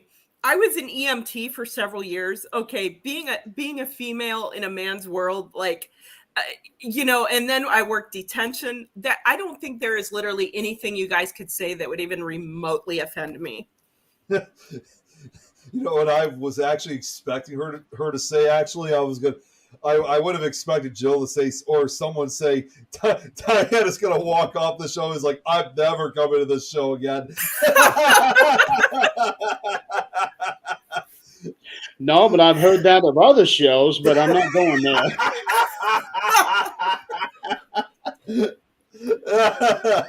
So there you go. You got to see my leg. Yeah, you happy, Jill? Yeah. Jenny, Are you happy now? Robert? Yeah, so we do try to keep it. We Thank do you, keep Jill. it really lighthearted on this show, and a lot of that has to do with not only the guests but also the audience too. Yep. Exactly. Yeah. EMT No. work is She not works. binary. The stomach for it should be left. Very true. Very true. Sure. Happy. Well, that's a classic response. So with being an EMT, and I can definitely tell you that from my own personal experiences, just in this last year, I have gained greater respect for what you guys did in doing that in that field. And also last year we did the what was then called the Paranormal Relief Project, that is now the Paranormal Giving Tree. Yes. Next year we're putting the focus back on first responders, which includes EMTs. Absolutely. So now you said that was a job that you used to do, right? Correct. So when did you get out of it? And if you don't mind me asking, why did you get out of it, and what are you doing now? All right. So one of the biggest reasons I got out of it was because I was living in South Carolina. It takes a certain dark sense of humor to cope with. Oh my God. Yeah, I've said so many times that I'm going straight to hell for some of the things I've laughed at. Like, yeah. You really do. You really do have to develop a very dark sense of humor with it to cope with it. But what was your question again, Jeremy? I totally distracted myself. I'm so sorry. Why I got out of it? The question is, why did you get out of it, and what are you doing now? Yeah, so I got out of it, let me see, in the end of 2018.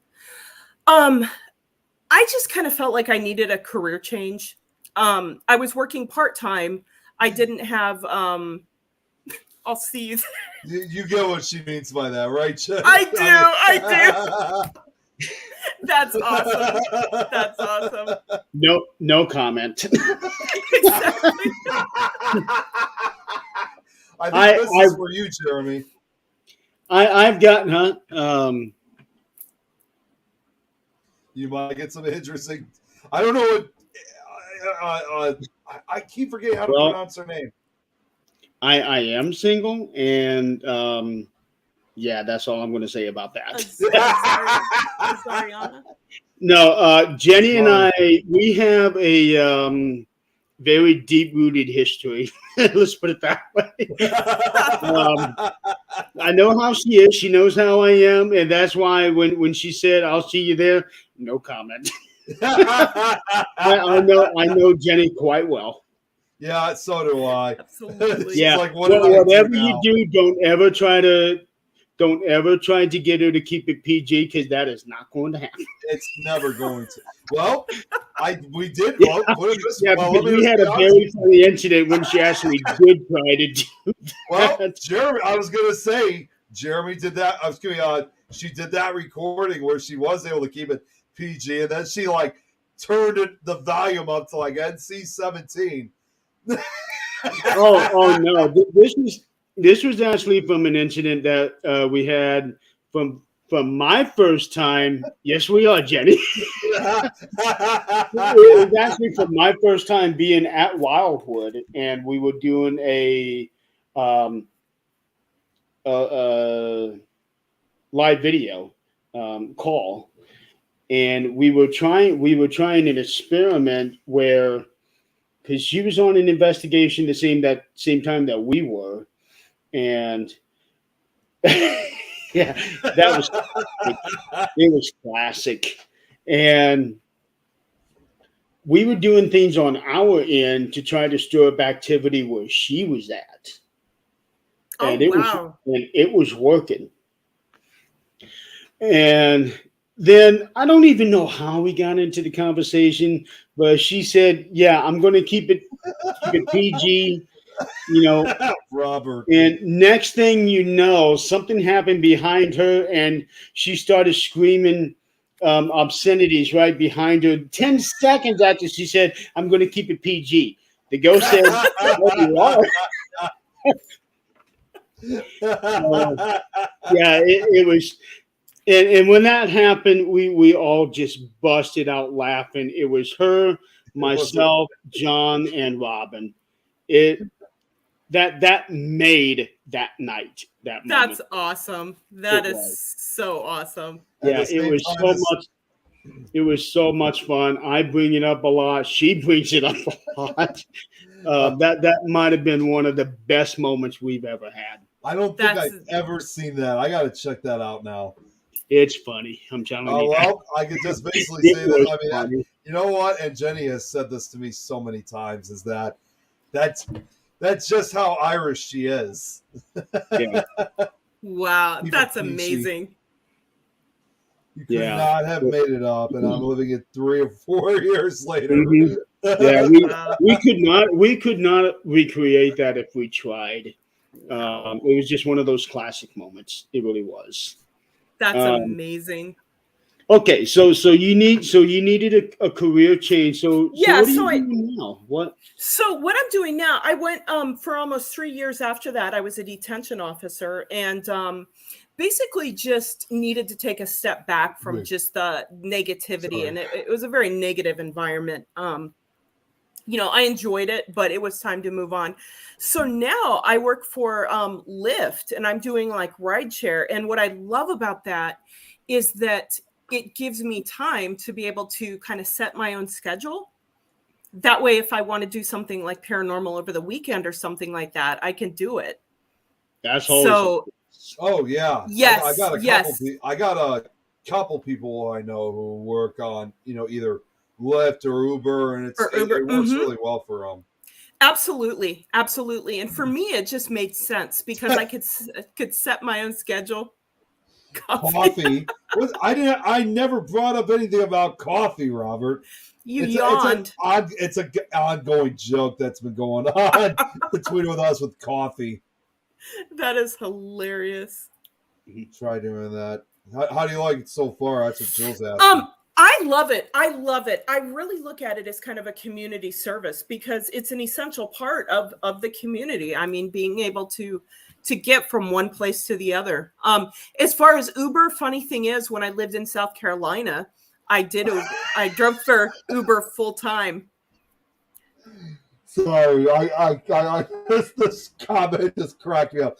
Don't ever let Jill be your Uber driver, Jeremy. We fear for you. Oh my god. Again, no comment. We don't know who this is, but you said that the link you just said, Jeremy? Of our stream. Yeah, I put the link into the chat. I gotta look at this again. We fear for you. We fear for you. Jill's a tea person. Must take me for tea. Yerba Mate is the best. He fears me driving. I feel a lot of people driving. There's a lot of idiots out there. Yeah, there Oh, is. there. What's up? Oh my god. What's Yes. up, Carl? Good to see you.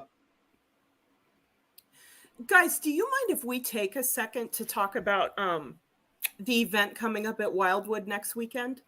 Absolutely. Go right ahead. Go right ahead. There is Hope Paracon, and I will say, and I'm very upfront about this. I've done quite a few Facebook lives, but this is for suicide awareness, and this is something that's very very personal for me. I've actually lost 4 friends to suicide, and I've also had my share of issues with depression. And so I think it's so amazing that Wildwood is putting on this event that's, bringing awareness to this really important conversation that we should be having, Mm-hmm. Yeah, it Yes. is.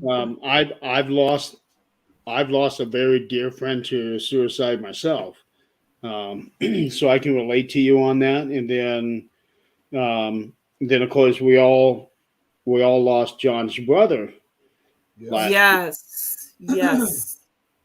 Um, I didn't know him, but I heard about it though.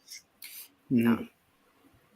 Yeah, unfortunately, I never had the privilege of meeting Jeremy, but I've heard so much about him, and he is so his spirit is so alive at Wildwood. I mean, just everything about Yeah. Wildwood is Jeremy.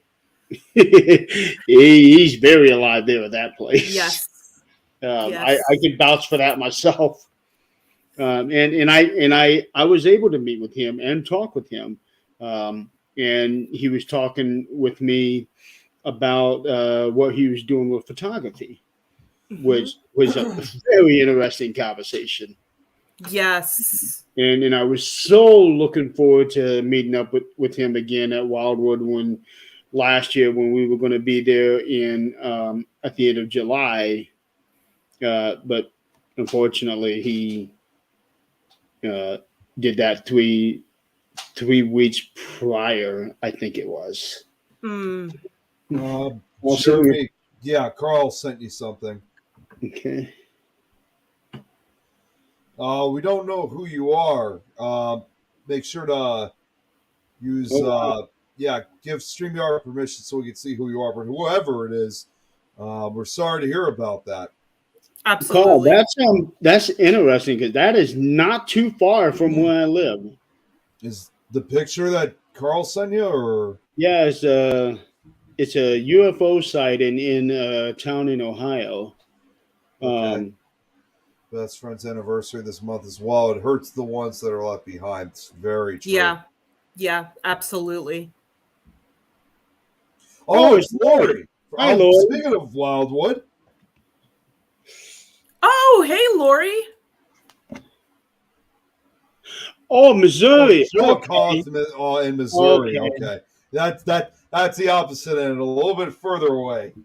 Okay. Yeah, because there's a town in Ohio that's got the same name. So, because I used to bowl with a guy who came from that city.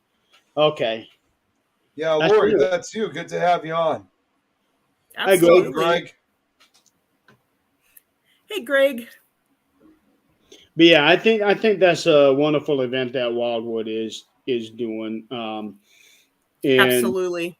and I actually would be going there myself, but um, unfortunately, I need that weekend to get everything prepared because Mondays I'm having my surgery, so I need to have that weekend to get all my last minute stuff done.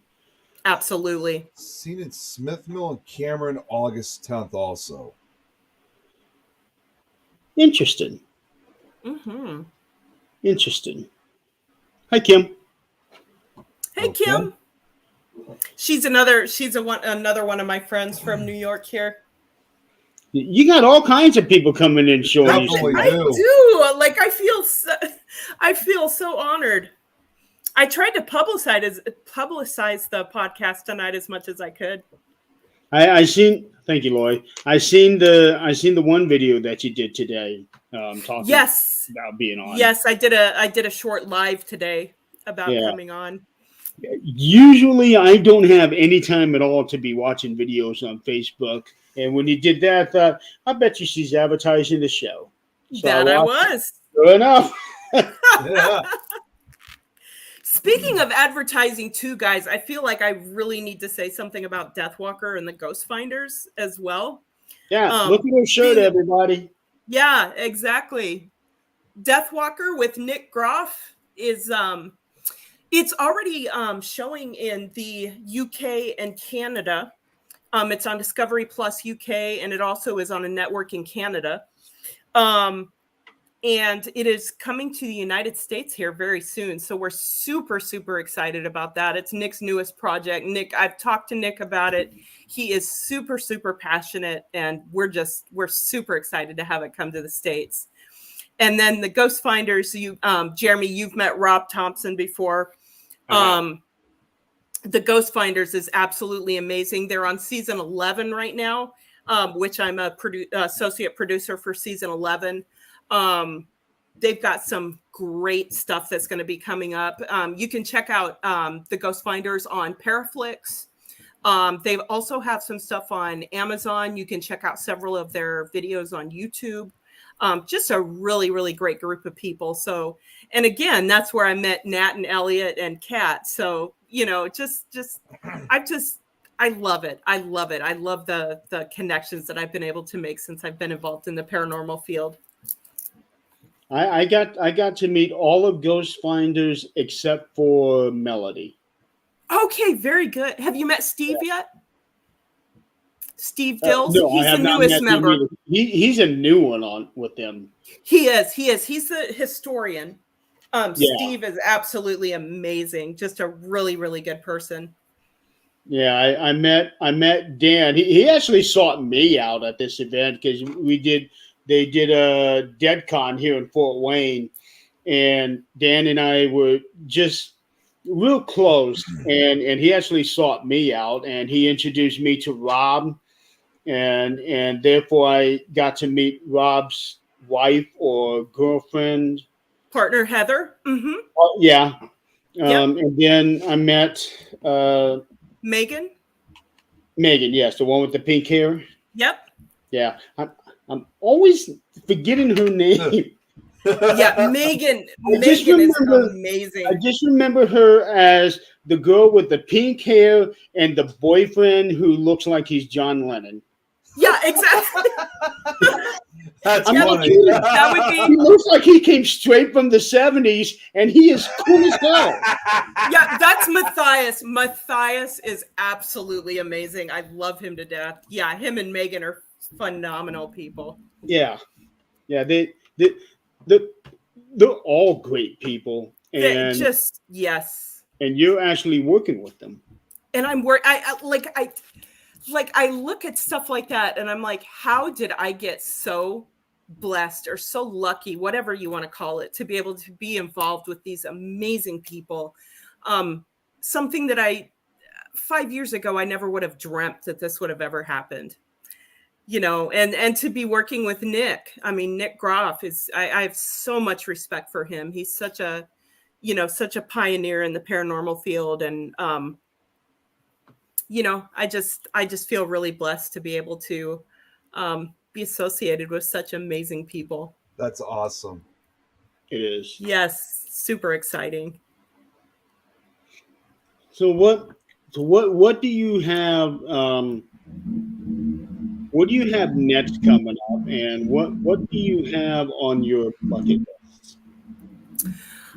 So next coming up, I'm going to be actually helping Dan out with some tours, some events at Hinsdale in October. I think we've got 4 events set up. So I think myself and one of the other ladies that does tours, we're going to be doing Rachel. some. Oh, hey, Rachel. I actually met Rachel at the Beacon in Virginia, the Beacon Theater in Virginia a few months ago. Okay. But yeah, I'll be helping out with the events at Hinsdale. And then the only thing that I know of for sure that I have coming up is us going back and filming the remainder of the episode at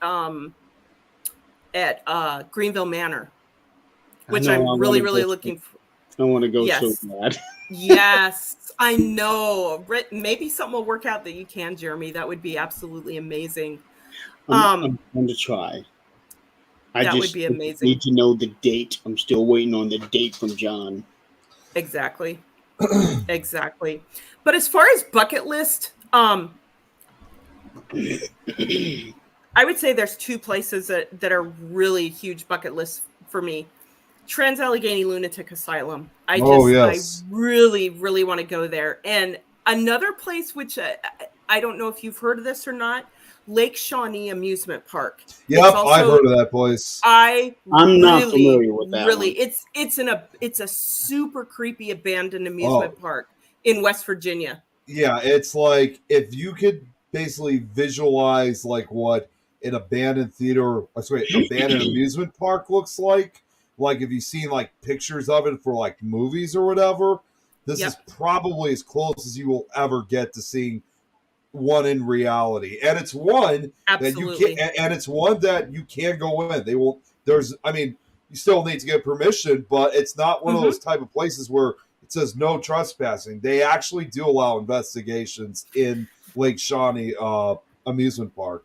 They do. They do. You can actually go onto their website and you can sign up for investigations and stuff. I Yep. haven't done it, but I would absolutely love to Yeah. go there. And I'm like just a- intrigued with places like that. Yeah, and like a lot of these places, it's been on a lot of the paranormal television shows. I mean, it's been featured on different shows for like 20 years. So it's a pretty Yes. popular location. And they all say the same thing. It's definitely one of the scariest places, not only in West Virginia, but if not the world.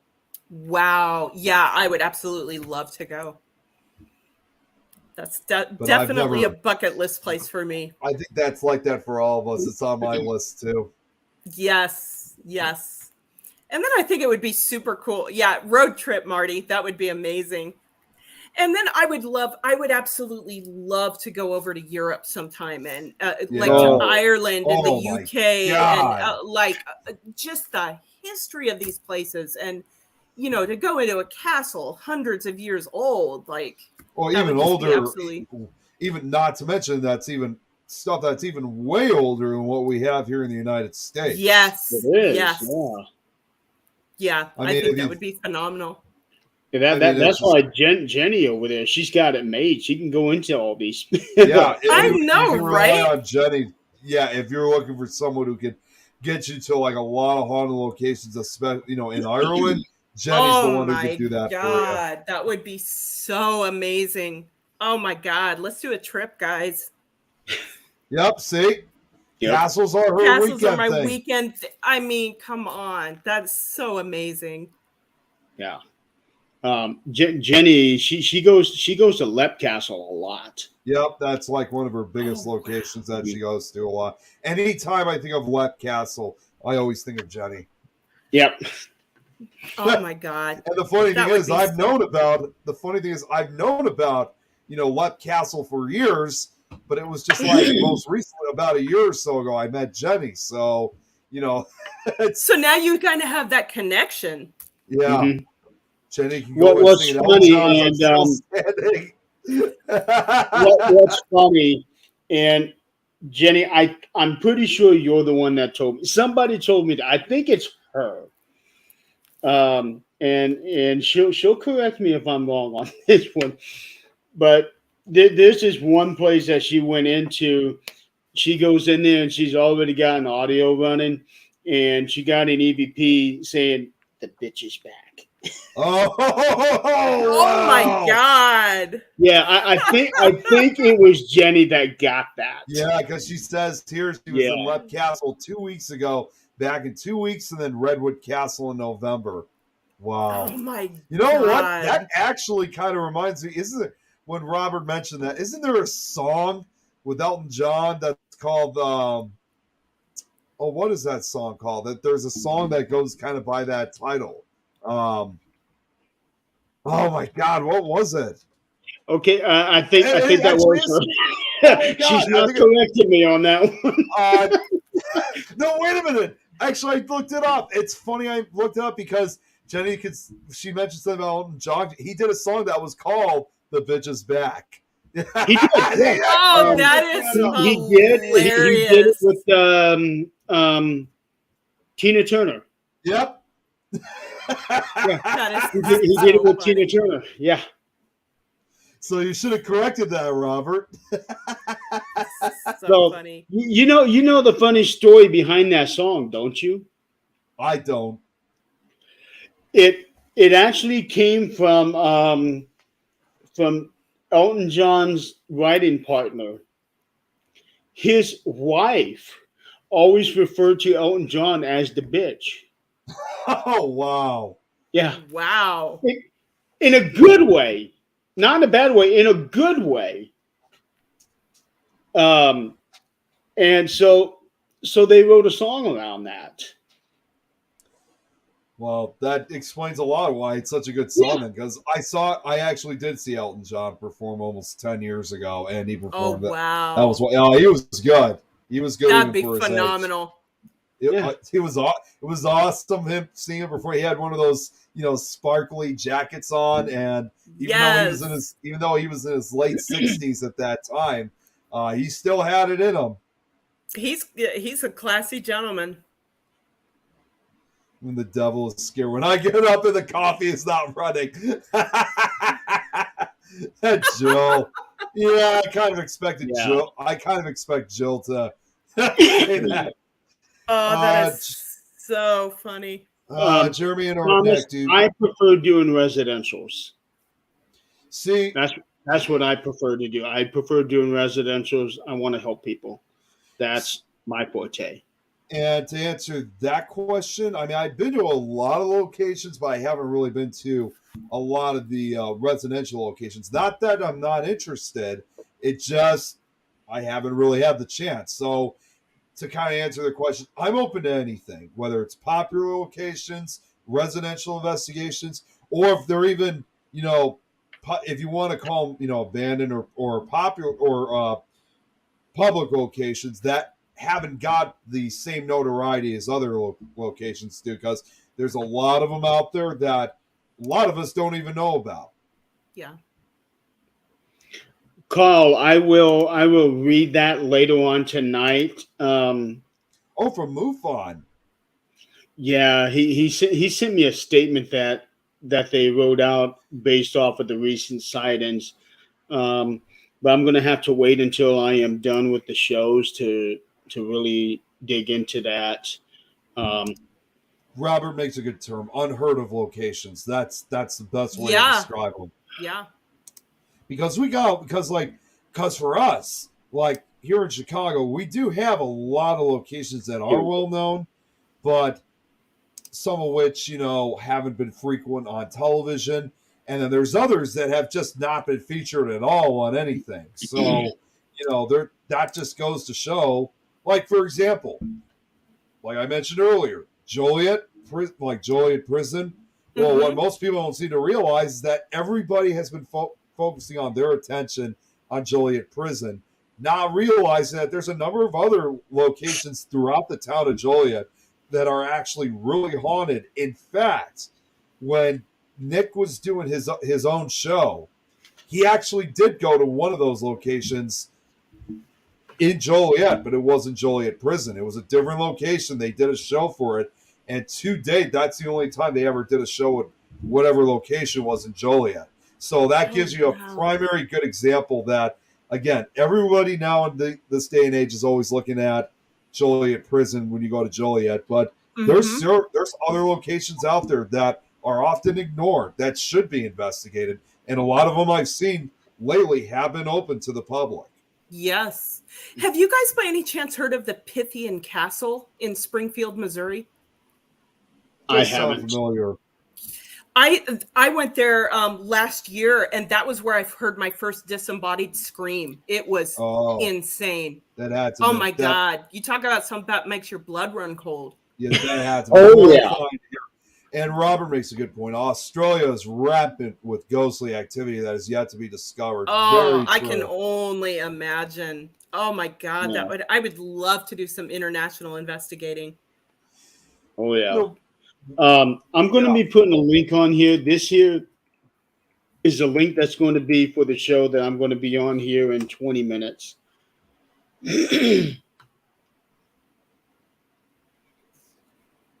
That's for people to be able to tune in and watch and comment on that. It's on YouTube.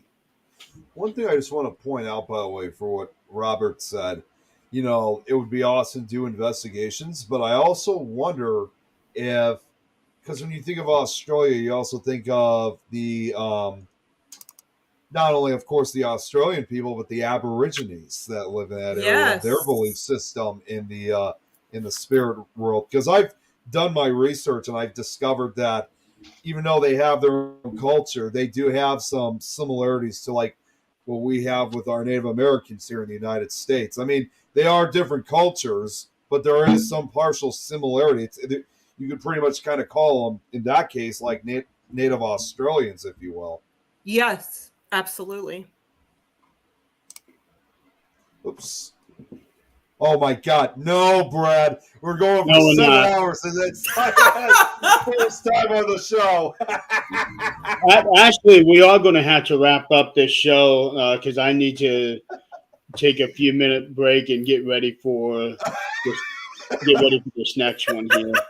Diana, long story short, we had a guest on Yeah. weeks ago. And, like the show is supposed to run for like 2 hours, right? Correct. Well, we ended up running somehow. We still don't know how for 6 hours and 15 minutes. We started like at my time because I'm Central. We started like 7 o'clock in the evening. The sun was going down at this point, and we were on till like 1 o'clock in the morning. Oh my! You know and so what? And we still had 15 viewers. Yeah, we still had a lot of viewers watching. Man, you guys must have been at some good conversations. I really we did. were all over the place. I'll tell you that. We went all over the place, but at the same time, I kind of thought some of them were quite boring, to be honest. But even if they were, we still had 15 people watching, and so there's been this joke. Must have been doing something right. Well, since that, there's been this ongoing joke ever since with Brad. He's like, "Oh no, keep going on for 4 more hours because he's working during that period." Yeah, he works the night shift, so we're his entertainment. So it passes time. Focusing on his work. Yeah, because we were talking about everything under the sun, including politics, which was a rarity. Actually, we actually spoke in because it was a debate. No raised voices, no nothing. We talked about our different opinions on it, and it was great. Oh my God! It was one of those rare times where I can actually talk politics with somebody and nobody got offended by anything. Exactly, because that's amazing. Yeah, in this day and age, people are going to argue about it like the moment you say it. But for us, even though we all had different political views, we actually talked about it peacefully. It's like this is basically what these conversations should be, as especially for American politics. So that was quite a rarity. Absolutely. Yeah. And they would stay on to keep me entertained at work for another 5 hours. And exactly, because some of us, Brad, had to go to bed. Yeah, right. And I had to work in the morning because I have to get up at 7:30 in the morning to go to work. So, oh my Lord! But Jill makes a good point. Yeah, it's Greg back, and what can we say? Loyal fans, yes. Yeah, it was such a great conversation. It was pretty epic. Yep. I want my money back.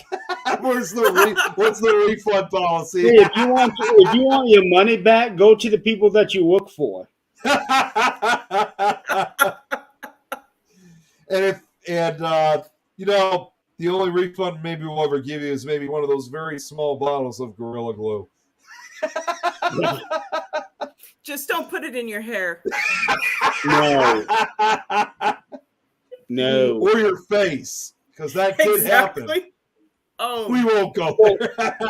So one of these times, Diana, we're going to have to get you on to Supernatural Talk on Thursday night. Oh my God, I would love that. That way you can talk with Adrian and Eileen.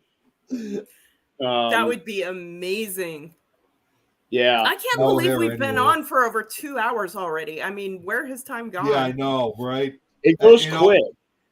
When you're having fun, time goes quick. It does. It sure does. Oh, it goes quick, and when you're enjoying the conversation, it's like, didn't we just get on a minute ago? Yeah, that's what it feels like. Yeah. Jill, thank you so much for that compliment too. Robert, you may have no hair, but just don't put it to your face either, because that happened to a guy who put Gorilla Glue in a cup on his face once. So if you feel it, and that's why we have warning labels. It doesn't say on the warning label. Don't put it on your face.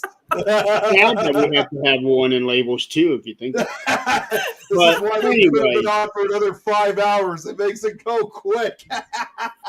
Hey, Brad, if you want another show to watch the one I'm getting on in 15 minutes. I gave you the link already.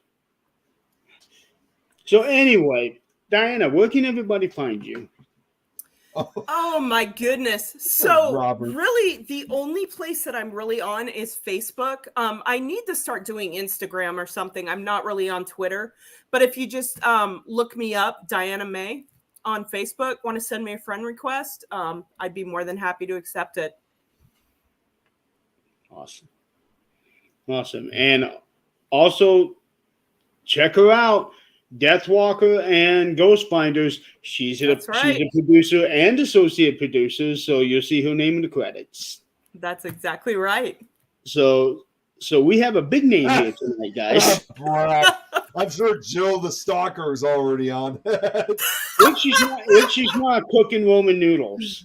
Oh my! Let me check real quick. Okay, I'm just gonna say this right now because it seems like Brad and Jill are like coming up with these nicknames. So this means we got Bad Brad, and then we got Jill the Stalker. Yeah. So. Yep, you know it, as Jill said. So, ladies and gentlemen, don't forget next week we have our last episode of the 13th Dimension, and then I will be done for the rest of the year. I'm getting a haircut. All of it's coming off. I will be bald by the end of this show. That show. So I got to ask really quickly then, Jeremy. I mean, during the haircut, what are we going to be talking about? Well, I would love for our viewers to throw in suggestions. Hey, what else can we do with the show just to get this, just keep everything going? Because, as far as I know, there has never been an online haircut show. It's just yeah. So we have that. Share the crap out of this, everybody. Please share the crap out of this. I'm not so sure about the wax part. and also, don't forget, at the end of this month, my new album, Songwriter, is coming out on my website. It's really cool. It's got a lot of my old stuff, stuff that I've written 20 years ago that's finally coming out. One buzz every hour. It takes all night. Yeah. Oh, you got another good compliment here, Diana, from Brad. Oh, thank you so much, Brad. It's just truly been such a pleasure. And Jeremy, I'm actually going to be hanging out with John next Friday night. So maybe John and I can come up with something interesting for you guys to talk about on the show or something. Yeah, because I'm not sure if I can come up with something because I think I'm going to be too distracted with the haircut. I might just be sitting there like, huh? Whoa! And also on Supernatural Talk, we are going to have Ernie Pack on the show. Yep. So we'll be talking. We'll be talking about Save Waverly. So, which does remind me, Jeremy, when I was at Michigan Paracon, there were some people who had stuff involving Save Waverly, like shirts and stuff. So it was good to see people spreading the word for these other Paracons. Good. Diana, thank you so much for being on the show. Thank you so much, guys. It has truly been a pleasure. Brad. Oh, Brad said this. So now you know it will be an 8-hour show if Ernie is on. Very well possible, yeah. Because some of us just don't know how to shut up. But yeah, Diana, it's been so much fun. Thank you so much for being on the show. Oh, thank you guys so much. I really appreciate it. Nick, it was such a pleasure to meet you. Oh, it was definitely a pleasure to meet you too. But I do have one question to ask you because this was a question I wanted to ask right before we left. Yes. So how did it feel being on your very first podcast show of any kind? Oh my God. Like this has been, I was like, what am I going to talk about? Like, I was like kind of nervous because I didn't know where I was going to go. And I'm looking, we've been talking for 2 hours and 15 minutes. Like, where has the time gone? Yep. I loved it. I Yeah. absolutely thoroughly enjoyed it.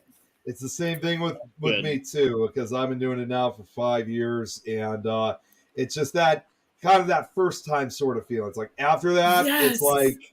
it's like it's no big deal afterwards. Just the first one. Yes. She didn't bomb like I did.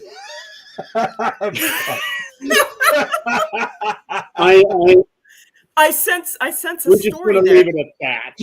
We're just going to leave it at that. Yeah, I'm not touching that one. Yeah. So, It's poaching on you. okay. For all of you guys out there in the audience, thank you so much for playing along with us tonight and making Diana feel welcome. Absolutely. This has been a really, really fun show, and I hate the fact that we have to end it now. I know I could have gone on for a while. Quite longer. So, I agree. but we'll definitely work on getting you on Supernatural Talk sometime. That I would absolutely love that, guys. And everybody in the audience, just right before you leave, make sure you get a good look at Jeremy with his long hair, because this is the last time you're going to see it. Thursday night they will. Thursday night they will. Oh, yeah. Okay. I will Yeah. say that. Okay, last time on this show, you'll see it. There we go. Yeah, that's going to be a big event. So anyway, again, Diana, thank you so much for being on here. Thank you Everybody so out in much, the guys. audience, thank you for Yes. being on here. Next week, it's going to be a good one. So It's gonna be the Yeah. one where we think he needs a haircut. a haircut and a head shave. So Not sure about Joe. If you're watching, we're not sure about the waxing. Shave No the wax. sides first into a mohawk. Oh, that'd be epic. you just might do it that way. I don't know. So, okay. So, wish all of you guys a good night. Diana, you have a good night too. You as well. You guys already have the link for the show that I'm going to be on. Yeah. And if it's paranormal or beyond, We got it covered. have a good night, guys. Good night, everyone. Take care, everyone.